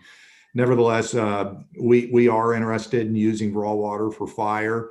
I had our engineering staff prepare a map in AutoCAD, and they looked at all the intersections between our raw water conveyance facilities and major arterials and highways, so that and draw a 1 mile circle radius so that we could identify parcels that might be suitable for that purpose. That hasn't really progressed since that effort, but it is something that's available. And I think in talking with President Balin, that's an interesting topic that we'd like to pursue a little further. Director Ringen has brought up a fire water draft point. in the Twain Hart CSD area, where on their raw water reservoir, they have a dry hydrant where a fire apparatus could pump raw water. And that's an example of what may be of interest to this board. But it is something that in the staff's discussion, we have about 11 raw water reservoirs, but they're not located in an area where a fire apparatus could easily utilize. They need, a paved surface, quick ingress, egress, and other criteria, which is why we commissioned this AutoCAD map that's available, and we'll be bringing it to a committee for further discussion. But it does involve potential regulation, reservoir construction, potential purchase of parcels, ingress, egress, paving, and then ongoing operations and maintenance costs. So there's a lot to it. We hesitate to get into the weeds right now, but it is something that we're looking into, and we're also coordinating with our fire agencies. So I think it's a discussion that we'll continue to have. Do you know if that, just on the Columbia College campus, there's a raw water access point right there by Manzanita, the administration building, that was put in to make it easy for the pump trucks, the water tenders to come in and fill up there. There's also a purple hydrant on campus that I believe is a raw water hydrant, but I'm unclear if that was built by facilities on campus or if that's a TUD thing. Do you happen to know on that? Yeah, I personally am not familiar with that purple hydrant, but I do know in talking with the CAL FIRE chief, who's now retired, but the new CAL FIRE chief, as well as the Sonora fire chief, that and Sonora less so because they're more municipal and urban, that they know where these points are and they do access them as needed. Glenn or Eric, do you know about the purple hydrant at Columbia College? I don't. Director Murphy, I believe, the district maintains a pipeline that comes out of the reservoir there below the dam. And I think, if I'm correct, there's a purple top hydrant on that we use for flushing. So that would be my best guess, but I'm not 100% certain. Yeah, that's not where it's located. It's located down the hill. On the reservoir, there's a pipe that comes out of the reservoir that you might use for that. But the purple hydrant is more by the overflow parking down the hill from that. Yeah, it's I think it gets its head pressure from being below the reservoir level. But right at the reservoir, there's a hookup for pump trucks to be able to use to pump straight out of the reservoir there, which they're two separate things. But yeah, I've been asking around to try to figure out who checks to make sure those things are up and running, and who, like, is it Columbia Colleges or is it TUDs? Well, my sense is that could be the Columbia College facility, but I think that we cooperatively work with our fire agencies to ensure that those hydrants are maintained and they know what the gallons per minute are. So that's something that will be part of our ongoing discussion with our sister fire agencies, because it is a very important cooperative relationship between the water utility and them to make sure they have their needs met during time of an emergency. They can't be waiting if something fails or it's not even working. So we'll check into that, Director Murphy. Great, thank you. That we understand clearly what that is. And back to the original question, this has all been very interesting, but the original question was, do we know how much water on average gets utilized by fire, or do we track that? The answer to that is no.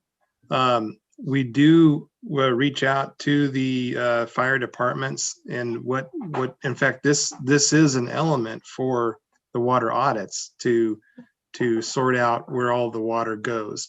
And so one of the things the fire departments use is they use the water for training. So we can take an estimate on the number of days that they use the hydrants for training. And then, and additionally, we would ask that they provide a report of all the fires that they fought. So, okay, you went to a house fire in Sonora, fought the fire, and they won't, it's not their job fighting. They would need to fight the fire, not take a tally on how much water they're using. So all we can really do is take an estimate on that. One of the things that I can say is I don't, in the data that I've seen, there's no, at least yet, I haven't seen a large impact. That the amount of water used for fires is relatively small, at least in the Sonora system, compared to the amount of water that's used on an annual basis to serve customers. And I have a news flash real quick. One of our operations staff who's watching the presentation did indicate that purple top hydrant is ours. So our ops staff are aware of it. It's just the folks in the office that aren't. Awesome, thank you.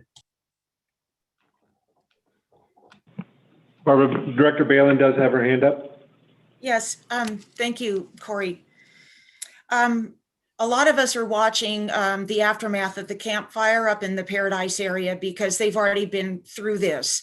And a lot of their areas, the infrastructure, there's just not enough housing left to actually rekindle the infrastructure to serve those areas water because of the infrastructure getting destroyed by the fire. But I believe that they would have the data, that they would know how much treated water that they use, CAL FIRE, versus how much raw water that they used, because they do have a reservoir there in the Magalia area. But the interesting thing is that they're starting to understand that land use planning and water allocation and firefighting are all go hand in hand.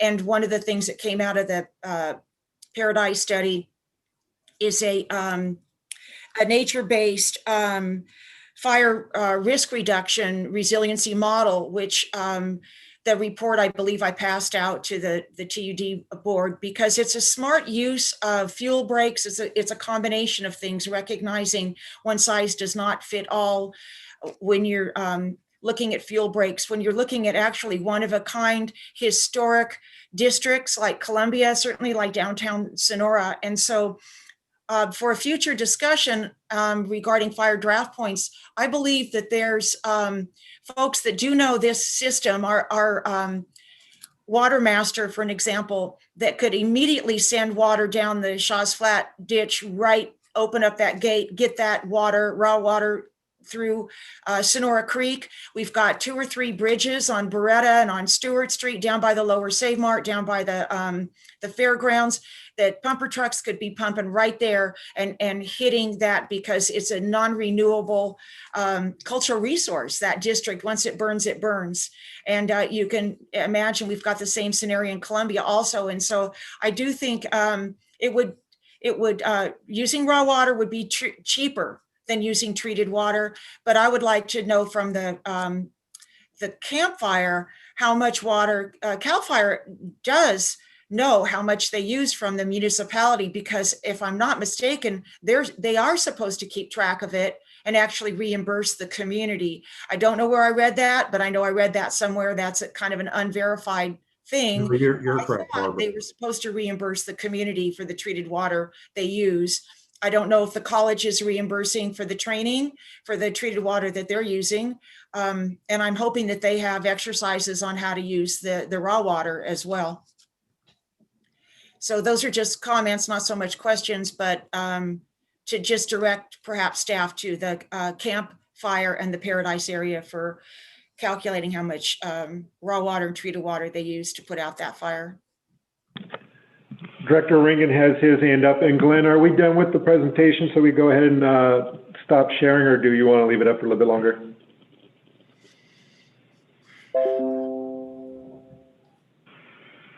All right, and Director Ringen has his hand up. Go ahead.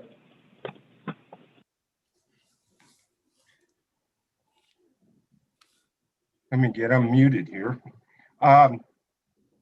So I don't want to drag out the firewater draft points. Everybody knows that I'm a real proponent for that, and I have lots of information on why it would be very advantageous throughout this county. But one thing that I don't think a lot of people are aware of is that if we had those throughout the community, from top to bottom. Not only would it help for fire protection, but how many people are aware that tank trucks fill up at treated water fire hydrants, or fill up from the fire hydrants with treated water, which gets used for dust control and compaction in construction projects. And they, although they are charged some money for that water, it is ridiculously low, ridiculously low. So that would solve that. You would then send those tanker trucks to the raw water sources, because it's just going to go on the ground.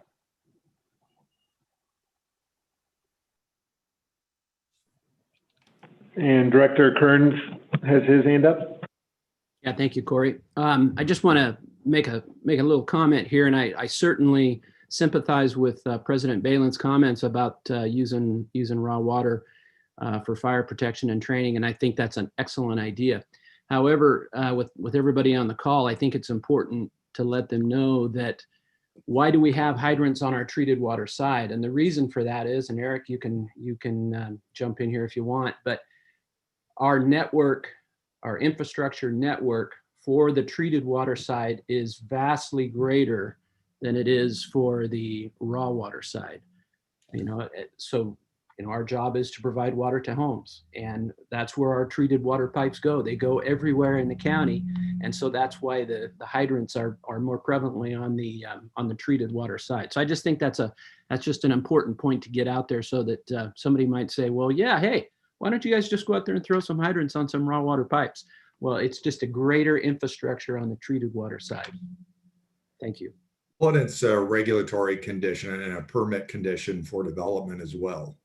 So if the county or the city is approving a development, often there's going to be a condition for the installation of new hydrants.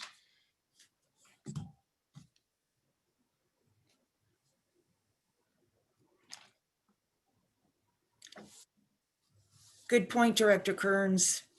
And I think that underscores that we are mandated to provide water for fire flow, fire protection for the entire county.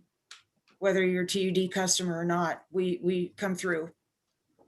Wherever that nearest hydrant is or that nearest water source, we come through. Any other director? Oh, yes, Director Kearns. Yeah, just as a follow-up, and I know this is one of Director Ringen's, one of his big points, and I agree with him. We do have that 70 plus miles of ditch that's out there. And if I remember correctly, our leaders in the fire industry have said that if there's a fire near those ditches, they have no qualms about backing up and drafting straight out of them. So that speaks to your raw water side, President Balin. So. And I believe they used it in the rim fire. We availed the irrigation water for the rim fire, and they took advantage of it. Yeah. Any other questions before I open it up to the public? Any questions? I don't see Corey. Not that I am seeing at the moment, no. Okay. Well, this has been a really good discussion, especially about water availability, and that was the reason we have this. And now I would like to open it up for public comment, if I may. Again, for public comment, if you'd like to speak, please digitally raise your hand if you're on your computer or smart device. To use a landline, hit *9 to digitally raise your hand. We'll go ahead and lower it and unmute you. And also, please indicate your name when speaking, just so we know who's speaking if it doesn't match your display name within Zoom.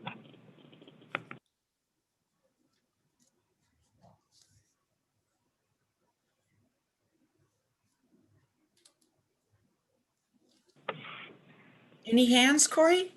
No, at this moment, I'm not indicating any comment. Okay. I'll give it half a minute more and then we'll close the public comment. Well, Glenn, see, you did a really good job with your presentation. Everybody's just absorbing it.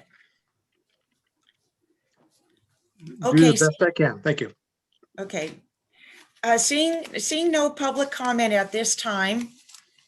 And again, we'll have a meeting on the 18th, and so there'll be another opportunity to take a look at how TUD, what we're looking at in terms of additional water security, because certainly praying for spill is not the best business model to have. So staff's done an excellent job in monitoring how PG&E uses our Pinecrest water, getting them to back off so that we can actually utilize that water that's left in the PG&E reservoir. I think this time around they oversubscribed the Philadelphia ditch a little bit. And so in December, we really didn't know how much water we had. And that was part of the genesis for this meeting today. It's pretty tricky to track this time of year. So the best thing to do is to inform the public of how much water we do have and how much water we don't have and where to go from here. So with that, we do now, Director Balin, we do now have a public comment raised hand. Okay, all righty. Hey, Barbara, it's Quincy Yaley with the county. It's funny that I couldn't find the raise your hand function, even though I've been running Zoom meetings at the Planning Commission for over a year. So anyway, thanks for having us. I just wanted to give a quick plug. The county is preparing a climate action plan, and we are having our first public workshop on, I believe it's February 25th, and that's going to be at 6 o'clock. The information's on our website. It's a Zoom workshop, and it's going to be interactive, and we're hoping that members of your board and the public will participate. So thank you. Thank you, Quincy. It's good to know. This is a very different time that we're in. Great. That's on February 25th. President Balin, I know your board, a couple of your board members are attending and are interested, and we have staff that will be participating with the county as well. Thank you. Okay. Any other hands up, Corey? Not at this time, no. Okay. Well then, let's bring it back to, I believe part of the reason we're here is to make a determination that we do have water. I see Jesse nodding. Okay, good. Now, is this this is informational only, right? Correct? Or do we actually make a formal determination? We requested that this meeting be informational only, but it got changed from being a workshop to having being a special meeting. I'm not sure what happened there.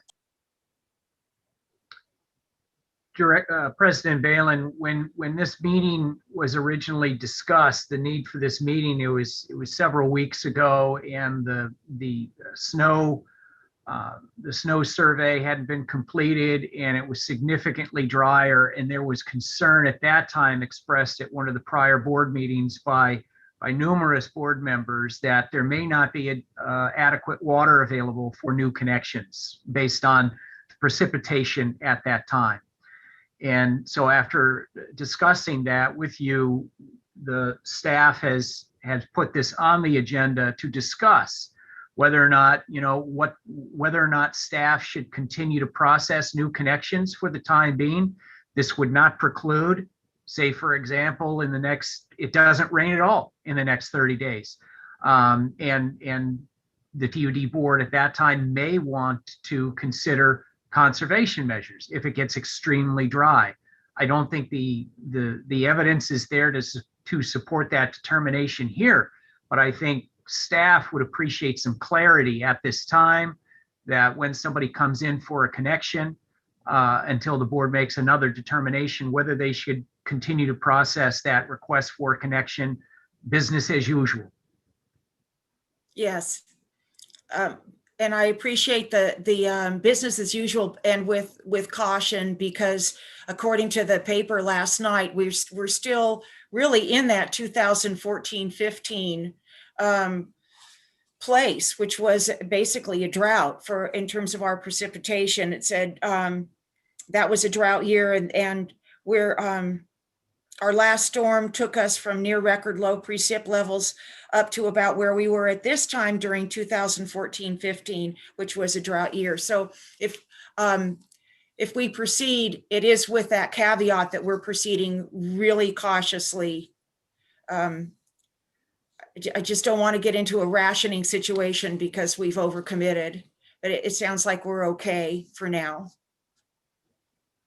That's for the board to decide that, how it wants to conduct future business over the next few weeks, or at least until, you give Mother Nature a chance to either rain more or not. And then at that point, the board could scale back, and there may need to be, a water conservation measure taken at that time. But I think, just based on what I've seen, I don't think the evidence is there to support that at this time. We're still early, and it's going to rain today, and the forecast does show additional rain over the next week. Thank you. Is there any board member that is in disagreement with Jesse? The point that I brought up before, and the point that I'm going to bring up again, is we're not making, when a connection happens, it's not a connection for this year. It's a connection for this year and going forward into the future forever, right? As long as this person has this property, they have this connection. I haven't seen how the priorities of the district, as far as how they decide if a connection is a connection, or if we are prioritizing residences over other things, or if we're prioritizing, like county projects or things that are for public safety, or like how if there's a prioritization of hookups as we move forward in the future. And I think that we're just at the moment here where I haven't heard the board discuss this kind of stuff before. And I don't think the public has been involved in these discussions before either, of the, what are we looking for the future of this county, and where are the current priorities of who, if we have plenty of water to go around, that's one thing. But when we're really looking at this, especially with that meeting on the 18th, we're looking at the fact that we need to acquire additional water to keep up with where we think Tuolumne County is going. So myself, I don't feel comfortable making a declaration personally about how the future of Tuolumne County's water looks like without understanding how we are prioritizing, like how we are prioritizing things, and how we are going to deal with the scenario with more fire in the future, and with drier things and later spill. Because once we approve something, it is approved. We can't in 3 weeks take it back. And so my inclination would be for private residential hookups to in this moment be of current residences, not ones being built, but current residences, of making sure that everybody in the county that needs water right now has that water right now. And as we look to see what the future holds, and I think we've got a lot of great things coming up with both the National Resource Committee coming up with their action plan, with the discussions on the new Maloney's water and the PG&E, how Pinecrest will be managed in the future. Will it be a water first, or will it continue being water, balance of water and power? I think there's a lot of pieces that are at play in this that we're still grappling with. So I am reluctant to, at this moment where we finally have the focus on this, to let go of that focus and just say business as usual until a problem occurs. That's my 2 cents. All right, Director Bailey, we certainly have a whole bunch of people. I think Director Ringen was first, then Director Balin, then Jesse, then Director Kearns, and then I also see Director Boatwright. So basically all the directors have a comment. Thank you. Yes, Ringen, unmute, please. Director Ringen. Okay, so I agree with what Director Murphy just said, pretty much 100%. And I just want to add one thing to that, and that is I certainly would feel not real comfortable making any kind of decision on this right now. I want to see what and hear what our legal counsel and negotiator are going to present on the 18th, and get a feel for how much support we're going to get from the community to move forward on those projects. And because if we nail down, if we see the community is behind TUD 100%, willing to help, because really this is going to be, this is for the whole community. This is not for TUD. This is for the welfare of the entire community. If we see that we're going to get real support on the PG&E acquisition and pursuing that water out of New Maloney's with the Bureau of Reclamation, then I think we're going to feel pretty darn good about what water supplies we have, and we can pass out hookups as needed from there on out without feeling like we're going to have to spin the roulette wheel every year as to whether or not we have enough water. I mean, I've been doing this for a bunch of years, and this is what comes up all the time. Unless we have a really, really wet winter, it's always everybody's biting their fingernails as to whether or not those small reservoirs are going to fill. And so far they have, which has been great. But I mean, it's like gambling, and I don't like it.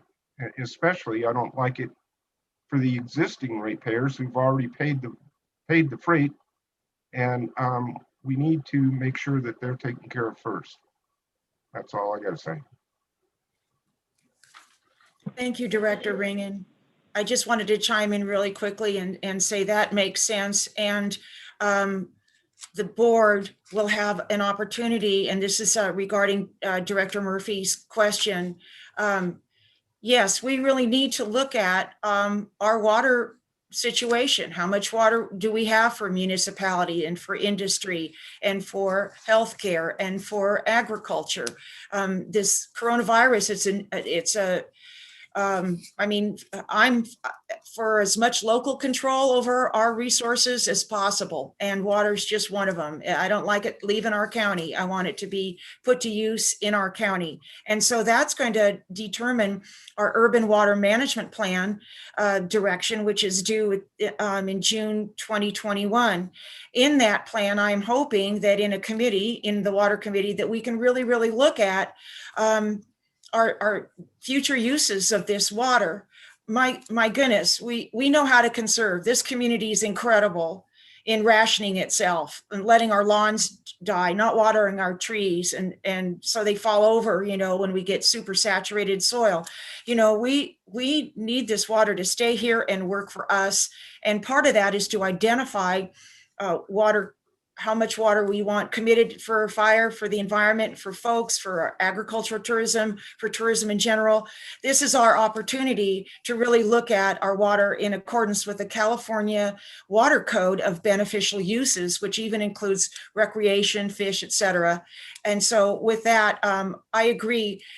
We're kind of just getting by drought after drought, and I would like to see this community actually really flush with water. So any rate, with that, I will defer to Director Kearns. Thank you.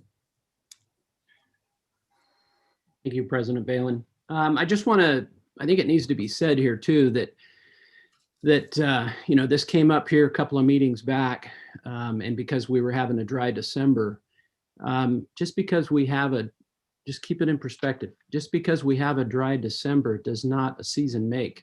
We've had many, many dry Decembers, Novembers, and Januaries, and still hit our normal or even above normal marks. And I think Glenn would back me up on that statement. So that's if anybody leaves with a point here today, I hope it's that is one of them. That again, just because we had a dry December doesn't mean we're we're going to be dry for the rest of the year. March, April, February have traditionally been high rainfall months. So anyway, that's all I wanted to say. Thank you. Thank you, Director Kearns. I believe it was Jesse and then Director Boatright. Correct. Thank you. Thank you. I just wanted to respond briefly to something that Director Murphy had commented about prioritization of connections. And as a water provider, as the sole water provider, TUD isn't in a position to prioritize certain types of water uses over others. And so I just wanted to make that point. Thank you. Director Boatright. Thank you, Director Balin. Glenn, I got a question for you. I just wanted to do clarification. In your presentation, it said that we are currently using approximately 16,000 single family equivalents based on our driest year scenario, there is still 4,000 single family equivalents within the system. No, I'm using two units there. Excuse me. One is acre feet. So the demand is approximately 16,000 acre feet of flow required in the main canal to fulfill the TUD demand. And then approximately 4,000 acre feet of remaining supply if you account for that minimum year, 1977. That 4,000 acre feet then is equivalent to approximately 13,000 homes or 13,000 equivalent single family residences. Thank you for that clarification. Yep. 13,000 or 1,300? 13,000. Thank you. And what Jesse was talking about, it really gets into the California Government Code and the TUD water rules and regulations. The Land Use Authority, which in Tuolumne County is Tuolumne County and the city of Sonora, they go through a land use decision-making process under the Subdivision Map Act and establishes what projects are approved. Once those projects are approved, then the question comes to TUD with regard to its water rules and regulations and state law regarding water supply assessments. If it's triggered in a large enough development, then TUD, the only condition then for TUD is determine water availability. And that would be in terms of supply, but also the capacity and infrastructure. If those conditions are met per our water rules and regs, then TUD's required to be able to provide those connections to those parties that are requesting those connections as approved by the land use authorities. And that's really kind of the underlying legal issue that Jesse was referring to earlier. So we really do rely on the county and the city to guide that land use authority, and we serve the water and sewer. So it's just looking at water supply and the capacity issue. And if those conditions are met, we're required to provide that service for water and sewer. Excellent. That makes me think of what Quincy had said a few minutes ago about their action plan on the county level that would affect the, I would assume would affect the plan for the whole county, and that being a really important piece of the puzzle here.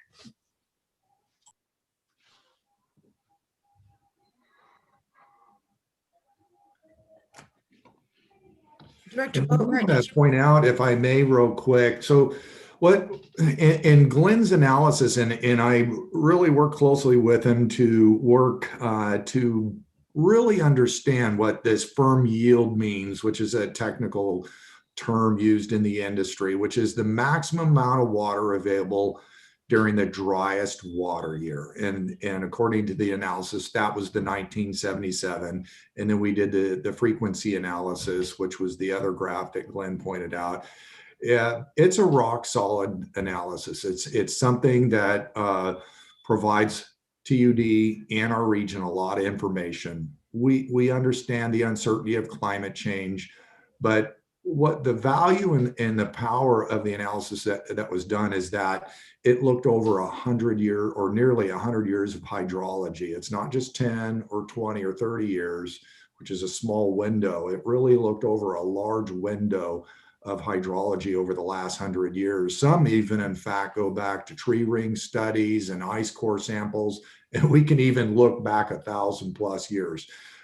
Little off topic, but that's the nature of hydrology and what is out there. But looking back over the last nearly 100 years is pretty solid quantitative information and does give us as staff a lot of assurance that we can get through a 77-year type with Pint and Crest and Lyons reservoirs filling and spilling even in those year types. And I agree with President Balin. It is challenging to know that we have these smaller reservoirs and we enter into these year types where we're still relying on a forecast of weather to get us through the winter and the spring. We know they're going to fill and spill, and it gets down to a timing issue and whether or not we should impose water conservation earlier in the year or later in the year.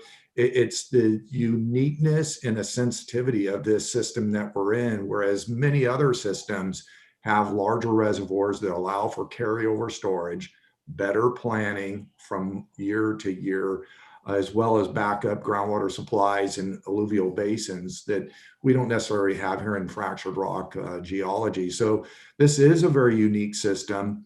And that's also why Glenn watches it so carefully from November, December, day after day. He's tracking it very carefully. We talk about it. But I want the community to understand, and the board especially, that moving forward, based on Glenn's rigorous analysis, working through a team, that we know we're going to fill and spill in every year type. And that we have about 13,000 ESFRs of available connections that could be provided without impacting existing ratepayers. But given the uncertainty of climate change, we're also looking at the negotiations with PG&E for acquiring the system so that we can operate them for water supply first, which we think would provide greater reliability even in these drought years. And we're looking at tightening up our systems in terms of system improvements, our capital improvements, conservation, but also new Maloney's as well, and looking at other partnerships. And when you add all that together, this is the bottom line. We have an ability to meet our current ratepayer needs as well as our future connection request reliably, effectively, and efficiently without any impact to our existing ratepayers. That doesn't mean we stop here. We got to continue to improve these systems, but we are on a path with these strategic initiatives. We have staff and board support for capital improvements. And I think we're in a good place, given the unique nature of this system. So that's the bottom line. I appreciate that opportunity to comment on that. Thank Director you. Murphy has her hand up. Director Murphy. Yeah, I'm going to push back a little bit on respectfully on what you said, Ed. That looking at the historic 100-year ice cores, all of that stuff gives us a ton of information about how things have happened in the past. And up to now, up to about 10 years ago, that showed as really reliable. About 10 years ago in the hydroclimate workshops that I attend, and some of the other professional development things that I go to, people started talking more about the unpredictability of the future and how that modeling is what we have and what we are used to using and what our regulations are based on.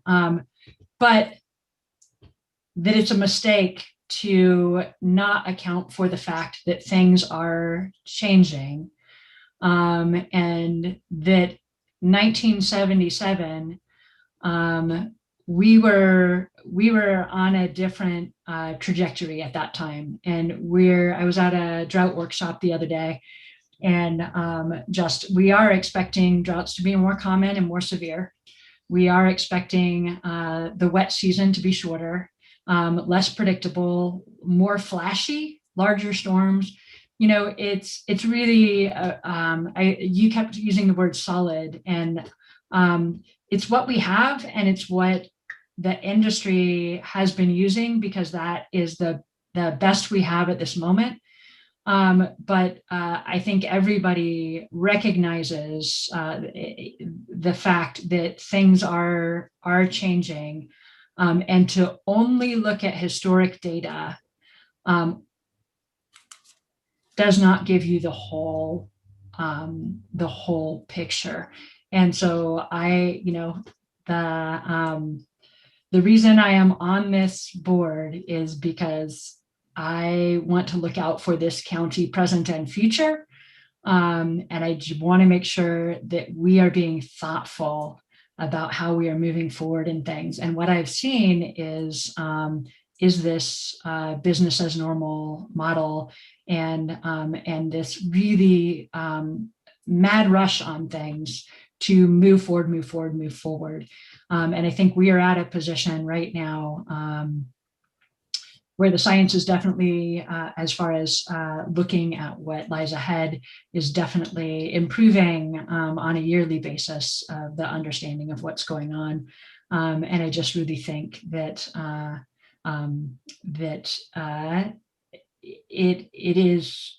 it makes what we used to think of as super solid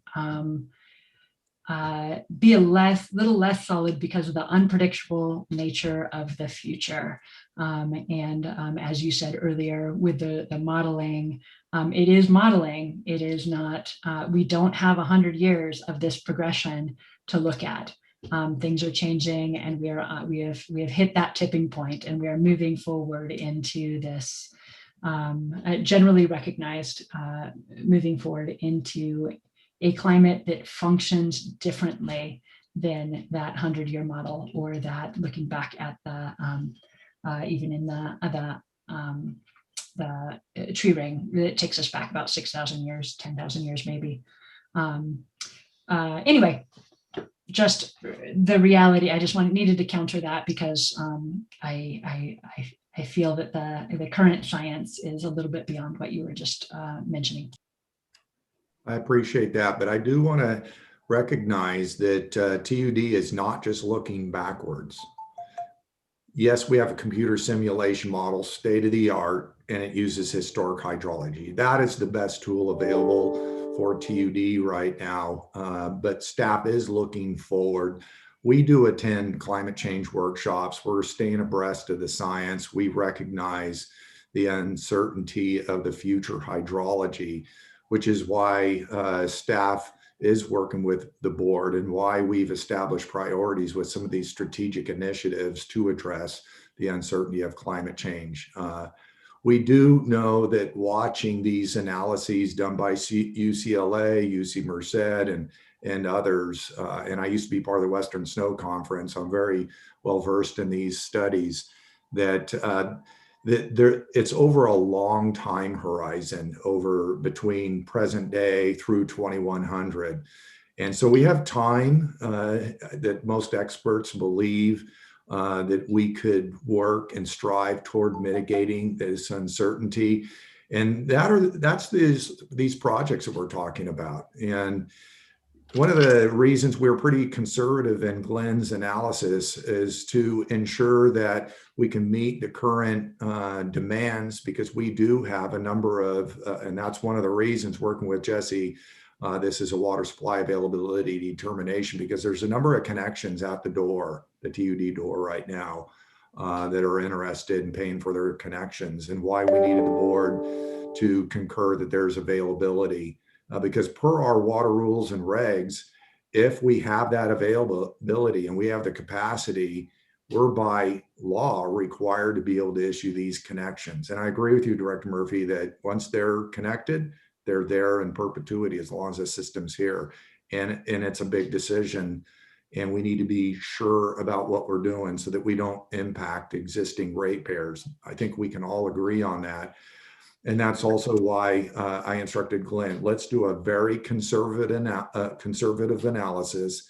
And based on that, we believe we have the 13,000 plus ESFR connection availability. Now, we could, we don't know the uncertainty of climate change, I agree, but we are looking at that. And one could say right now, let's say it's 10% over the next couple of years. I think your board could safely say, based on 13,000+ ESFRs, we still have that ability. It's going to take us 2-3 years, assuming successful completion of the negotiation with PG&E, as well as negotiation with the United States Bureau of Reclamation for New Maloney's water supply, to get these additional water supplies that would help mitigate the uncertainty. But those additional water supplies were not included in Glenn's analysis and purposely done so that we had the most conservative result possible, so that any of the improvements we make in our potable water system, raw water system, tightening up the operation in the Pinecrest Lion system, the addition of the New Maloney's, those are all additional water supplies that would add to and be on top of the 13,000+ ESFR connections that Glenn used in his conservative analysis. So again, with climate change, whether it's 10%, 20%, and whether it's, this year, next year, 10 years, 20, 30 years into the future, we're going to be watching that very carefully because we are looking into the future. And that's also why I mentioned the raw water transmission line from Columbia to Sonora that would help mitigate as well. And also why we're looking at partnerships with our other water utilities on the Stanislaus, like Tri-Dam, South San Joaquin, Oakdale, Stockton East, and others, because I think and our tribal partners, there's opportunities between now and the next 10, 20 years. Because I agree with you, Director Murphy, that some of that information is going to help inform the longer term infrastructure viewpoint. We know what we need to do in the next 5 years in our CIP, but we do need to look beyond 5 years because some of these projects are so large that we should be looking 20, 25, 30, 40 years out. I know the county's recent general plan update, I think it looks 20 years out. Our emerging urban water management plan, which will be before your board soon and will be adopted before July 1st, which is a state requirement, that looks 20 years out. So this is a continuing discussion about climate change, about these strategic initiatives, and how do we reliably meet our customer demands without impacting our existing ratepayers. And I would suggest that staff is doing all of the above, and we're going to continue to bring this information to the board to further this discussion now and into the next months ahead through July 1st.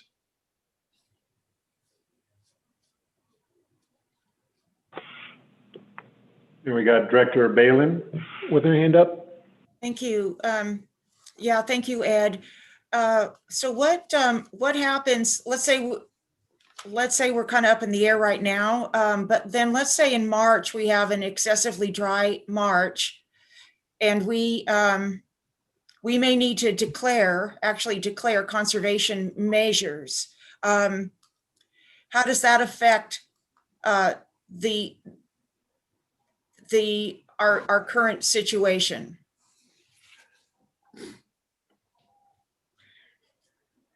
Well, I'll lead off, and maybe Glenn can jump in. Our water rules and regulations stipulate conservation within Tuolumne County, and it's a function of inflow to Lyons Reservoir, and I believe it's 30% or less. And based on the current snowpack, I don't believe that will be triggered in terms of the 30% or less inflow to Lyons Reservoir.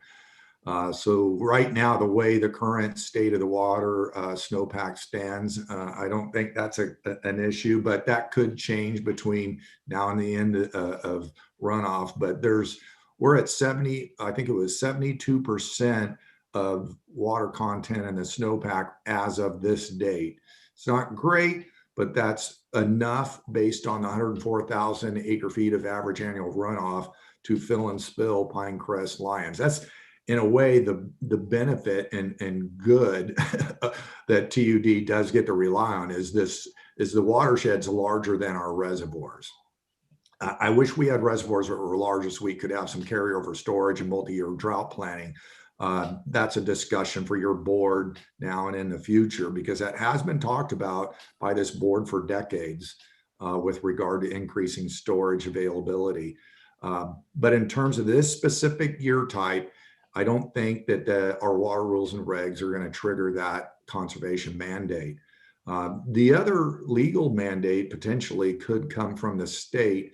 But again, the state is sitting for the Sierra about 70% of average for this time of year as well. So what we're watching, what the state's going to do. But in terms of conservation, I think Jesse pointed out earlier, this is something that the evidence is not there presently that's going to mandate conservation, whether through the TUD rules and regs or the state, but it is something we're tracking. But I do want to end with the comment that based on Glenn's analysis, Pinecrest and Lions will fill and spill. I have a second part to that question, and maybe this is for Jesse. Is it under the board's legal parameters to establish a threshold on how low of water availability we will go? I mean, because it would be not good if we exhausted that and zeroed out of our water availability. Can we establish a threshold? Yes, you can, President Balin. The board has broad discretion on how it wants to declare water availability. Some of that information, some of that discretion is already boiled down in the water rules and regulations of the board. And then the water code also gives the board discretion based on circumstances to declare a water shortage emergency, and that could be based on it could be based on climate, lack of precipitation, a catastrophic event.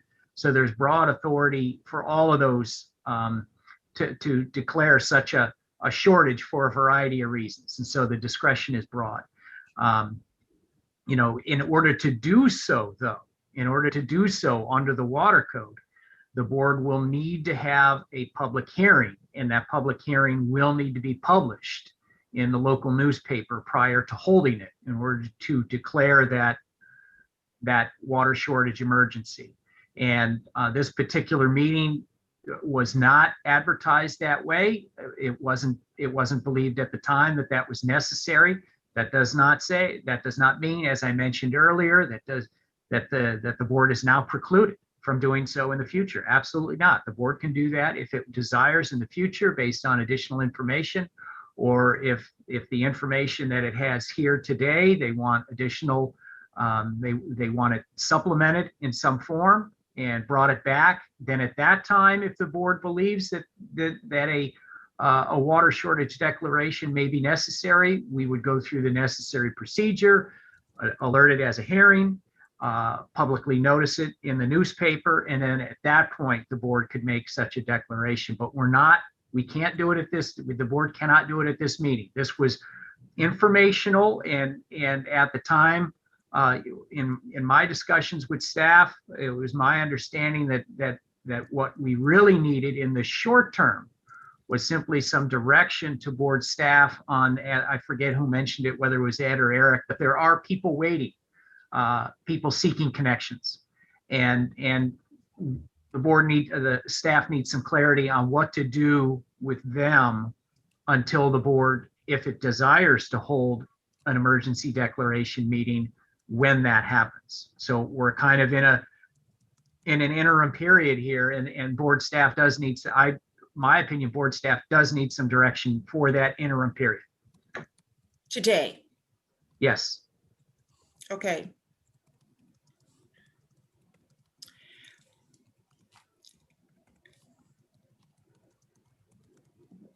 It appears, based on the information, the data, and the science, that in the way I interpret it, that we do for right now have water available. However, there's a, caveat is that we are moving forward because this is a whole county issue. The first come, first serve until we're done, just seems like something we would want to really take a look at. We cannot have unchecked demand on a finite resource.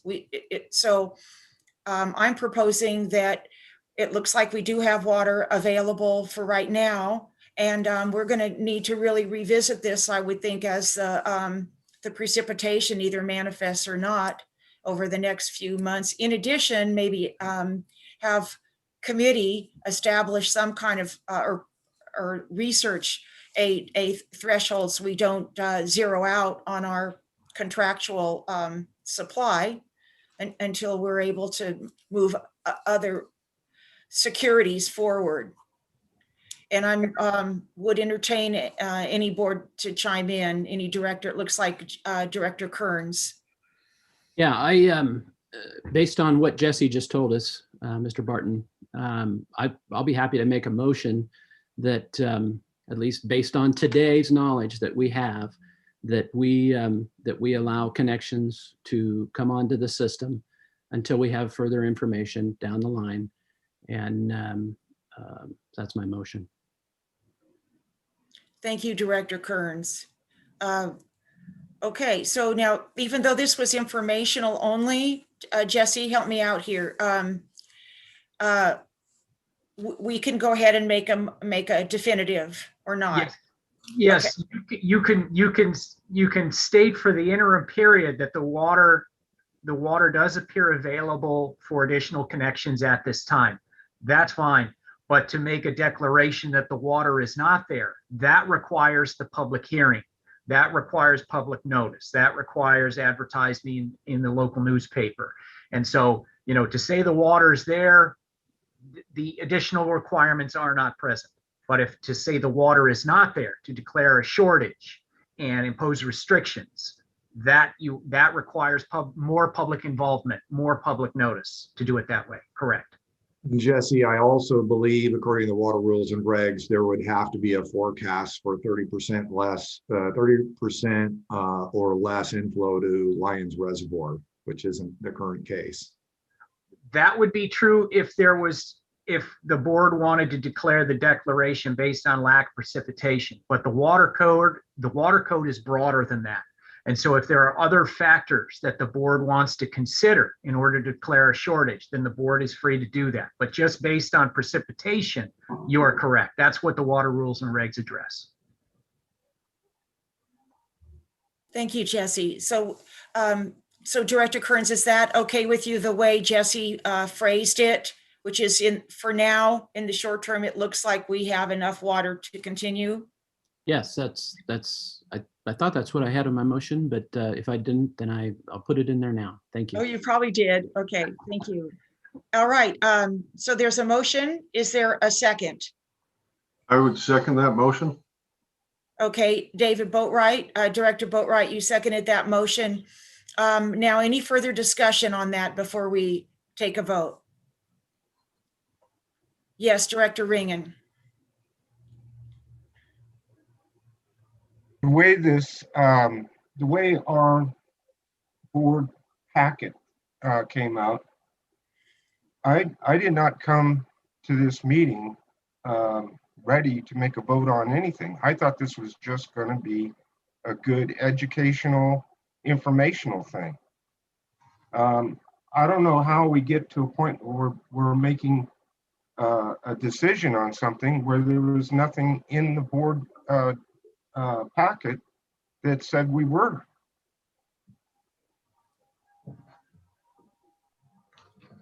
Yes, Jesse.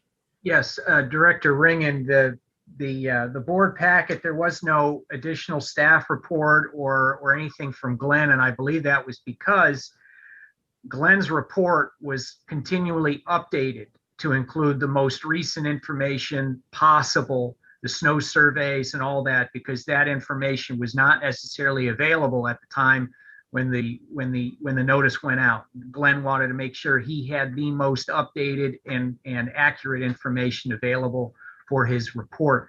But the agenda item does state that the board will make a determination regarding water supply availability. And so that is what we're talking about here this afternoon, or it is this afternoon, this morning and this afternoon. So Ron, what we had requested was an information only, but when the agenda came out, it added the declaration piece to it.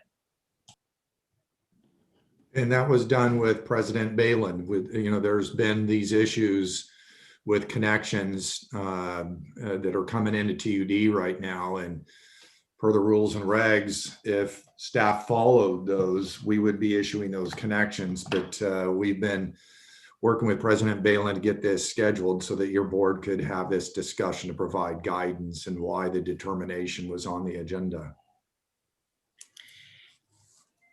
If I may chime in, the word determination seems pretty strong, especially now to put it in motion language.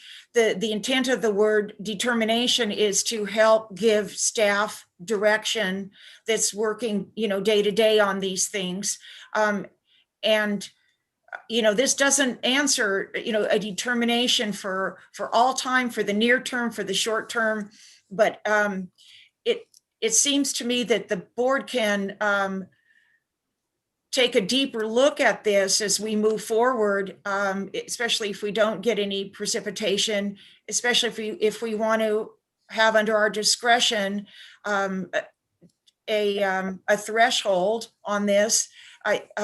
So any rate, the word determination, I understand, is kind of strong, but yet I believe that staff needs guidance in the near term, not in the long term, but just in the near term until the board can take further action and review on this.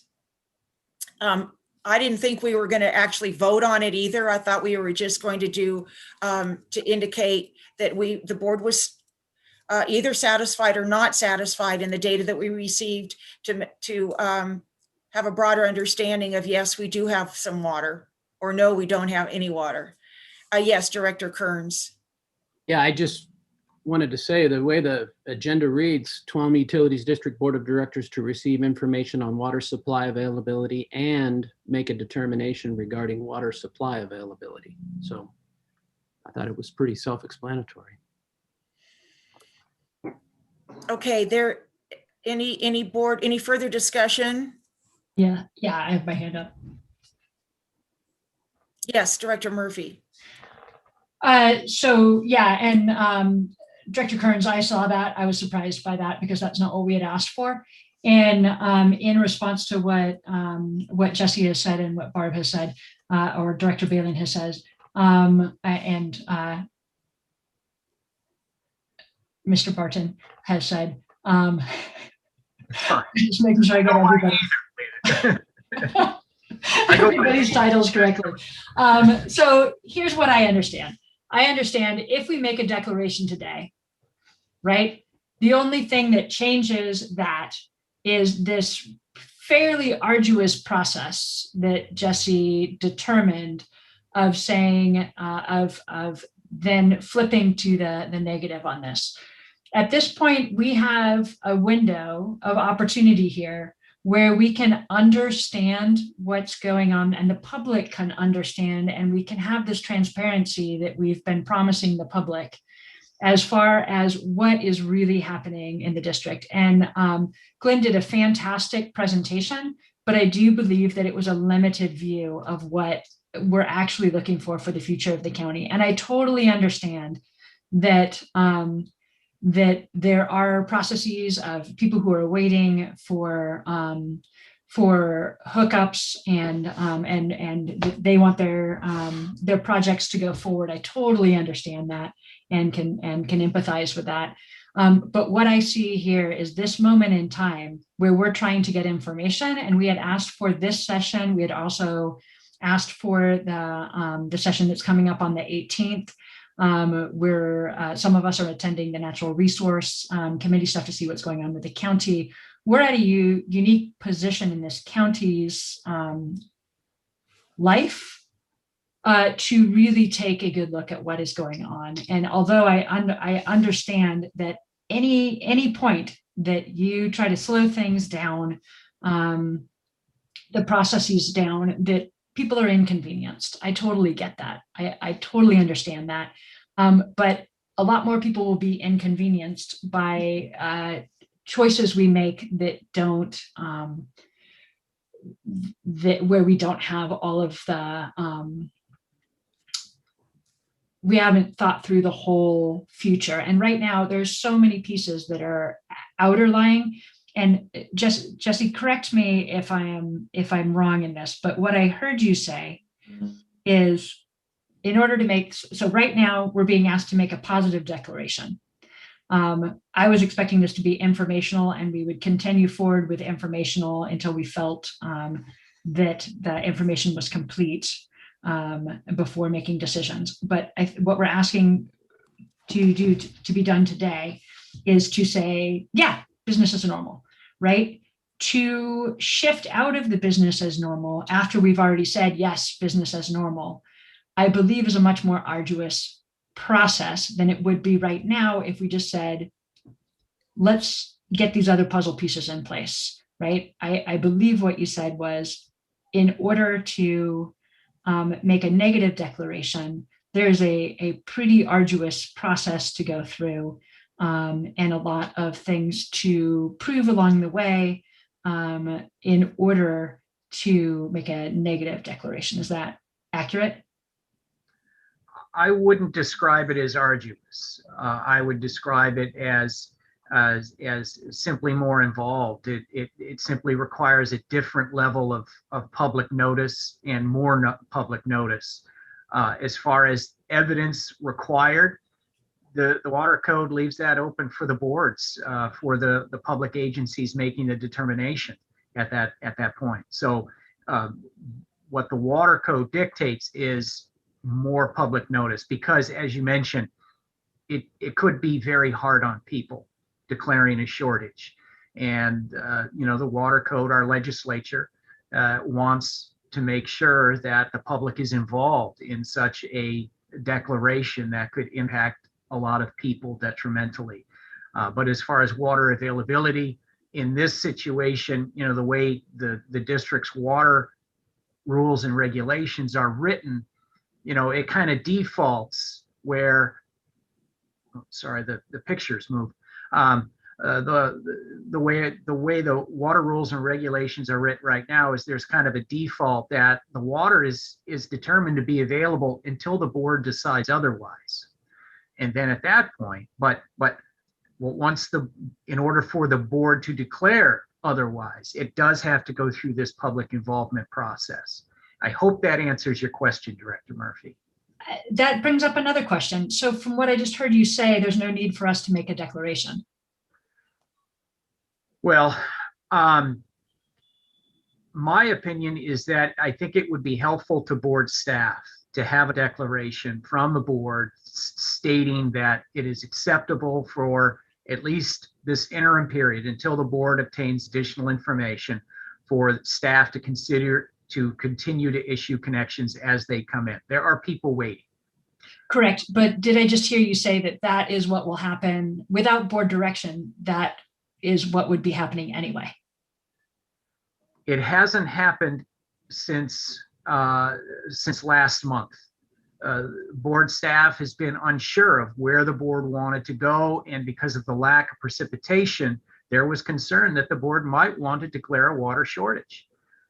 But now that once we've heard a little bit more evidence, and it appears as if, at least in the short term, there's adequate water available for the connections that are currently in line. A declaration isn't absolutely required, but the board must expect that without a clear direction, board staff will probably commence issuing connections. But could you explain what board staff is? District staff. Thank you. Yes. Thank you. Thanks for that clarification. So in the absence of us voting on anything, business goes as normal, because that's just how the setup is. And that this declaration, I don't understand why we're making a declaration. I don't understand why it wouldn't just be, if the staff has decided that the water is availability. I don't completely understand why this was tacked onto this agenda item. Because what we had asked for was an informational session here. And so I'm just quite confused at why the declaration got tacked on, because it seems like that for business to continue as usual, didn't need a declaration from the board. Maybe I can jump in. I believe President Balin was the one that requested this information session because of what the events. Well, we all asked for the information session, but the declaration is different. Well, but that was talked to talking to President Balin and Jesse Barton. It was per the board policy. That's how these agendas get put together, and that's where that came from. Thank you. All right, we do have Eric Johnson, and then Director Kearns, and then also Director Boatwright with their hands up. Okay, who? So we'll go with Eric first, then Director Kearns, then Director Boatwright. Great, thank you. I'll be very brief. I just wanted to address what business as usual really looks like here at the district. For the last 10 years or so, the average number of connections per year was about 20 to 40, which is about 6 to 12 acre feet. And, mathematically, it's a very, very small percentage. I'm not trying to belittle the importance. I'm just saying that business as usual is not that we're going to go out and connect 13,000 ESFRs in short order, which is coincidentally very close to our current customer base. So what we're really talking about is doubling the district entire customer base. And that's the available water supply that Glenn has identified there. The other thing I just wanted to point out is Jesse touched on this. It's really important. Staff is very conflicted right now. We have, several connections in queue, and we want to honor the board's direction, but at the same time, if we follow our water rules and regulations, we would be issuing connections. And so it's really important that there be some clarity to this. There isn't, the doors aren't, being busted down for connections right now, but each individual who wants a connection is potentially a very big economic impact to them individually. And so I just want the board to understand that staff is going to try to carry out your direction, but right now we're quite conflicted. Well, I think that we're ignoring some of the slides and Glenn's analysis that shows the demands decreasing over time. I'm a little concerned that, we're continuing through our CIP and other efficiency improvements. We believe those demands will continue to reduce. And I do want to point out, in terms of new connections, I think Eric just made a powerful point there. I think we have a table that we're looking at, and even if all of them occurred at once, it's still nowhere near the 13,000 plus ESFRs. That was one of the reasons we kept this analysis very conservative. And then along with mitigation with these strategic initiatives, I think we're in a safe place. But staff is real sensitive to your board's concerns, and that's in working with Jesse and President Balin. We wanted to make sure that you had this opportunity to hear this information, but also to make a determination. It's not a declaration, it's a determination that, yes, based on the facts, the conservative analysis, and the fact that we're working under the general plan, and remind me, Eric, I think it's assuming a 0.8% growth rate. Our our growth rate is 0.84. I believe the county general plan is closer to 0.61. And just the reason we have a slightly higher growth rate is because there's existing residents that have wells, as was mentioned earlier, that may want to connect. So it's a slightly higher growth rate, but certainly modest and in line with the county general plan. So in light of all the above, when you're thinking about the graph showing decreasing demand due to efficiency improvements and the slight increase in growth in Tuolumne County due to these connections, I still see the total demand decreasing. And then with the conservative analysis, we have the 13,000 plus ESFR availability now. And then when you add on top of that, the PG&E and the USBR, and given that's a few years out, that will add additional cushion or certainty and mitigation of climate change. So, and I'll end with this. This is a continuing discussion. We are involved in the state unfunded mandate of an urban water management plan update right now. In fact, I was talking to President Balin about this yesterday. We'll be going to the water committee with that soon. And then there will be multiple water committee meetings on this topic, as well as going before the board with multiple workshops for the board and the community for further discussion here. So this is a timely discussion, and it's one that's going to be continuing over the 3 or 4 months ahead of us. A point of order. I don't want us to lose track of the fact that we do have a motion and on the table. And if the motion doesn't pass, then we'll get direction after that. So with that, we do have other people, other board members that want to speak. Correct. So go ahead, Director Kearns. Yeah, I just wanted to let's keep it real here and keep it in perspective. Again, this was most likely put on because of our dry month of December. This is February the 11th. We have a long ways to go in this moisture year coming up. We have plenty of time to put on restrictions if we need to, if March and April turn out to be dry months. So this is not an uncommon position that TUD is in right now. And for us to get, we don't want to get ahead of ourselves here and cause potential harm to our community on, erring on the side of that we think that it may be a dry year. We don't know what kind of year we're going to have yet. And I would say that it's probably going to come closer to, it's most likely going to come closer to a normal year than it is a dry year right now. But history tells us that.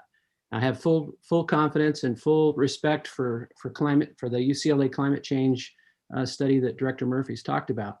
But we do have 100 years of factual information, and times they are a-changing, you're right. But for this year, we have a pretty good sense that we're going to be just fine. So let's keep it all in perspective. Thank you. Thank you, Director Kearns. We also have Director Boatwright. Thank you, Corey. Ed, I'd like to say thank you for the clarification on declaration versus determination. And I certainly think that we are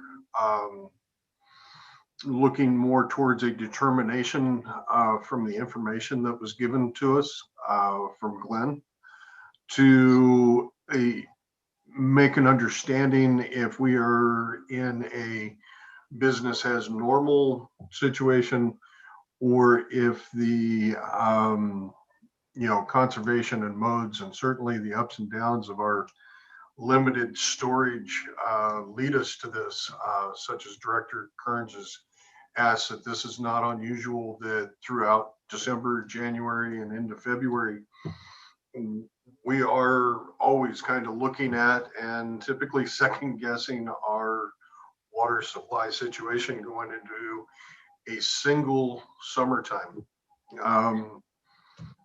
And I, question towards Jesse. I think with the way this item is listed in the agenda, we've kind of boxed ourselves in for a point of order that the only declaration that we could do is that we are business as normal. To do a declaration in the other direction towards looking at, somehow limiting the system, we would need the public hearings and further information and science to back that up. That's what I wanted to put out there. Thank you. Thank you, Director Boatright. And you are next, Director Bailey. Okay, thank you, Corey. I do agree with Director Murphy that the word determination has a sense of finality to it and just sort of actually does declare in a way that, yes, we have water. My question to Jesse is, if we do not get the 3 votes on the motion that's on the table, then this defaults to an information item only at face value. And will that then be a default direction, if you will, for staff to continue as per our water rules and regs in the meantime until we have the board has more information to make a conservation declaration, let's say later on. So in the absence of action, is that still direction for staff to continue based on the water availability that we saw today? President Balin, I think that would be the logical conclusion, as you phrased it. Yes, if the board doesn't, if we can't get a 3 votes on the motion and the second that's already on the table, what that will mean is that the board hasn't decided. And in the absence of any declaration of a shortage, staff is going to continue to process connections as they come in until the board makes a water shortage declaration. Yes. Okay, based on that, the face value of the data that we saw today. Yes. Okay, thank you. Is the rest of the board clear on that? Okay. Any further discussion?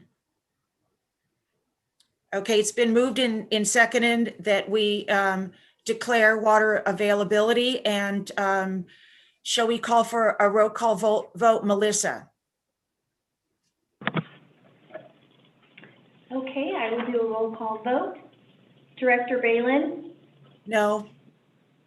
Director Boatright? Aye. Director Kearns?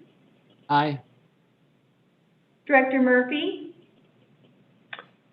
She's currently muted at the moment. Okay. I'm abstaining. Okay, and Director Ryan?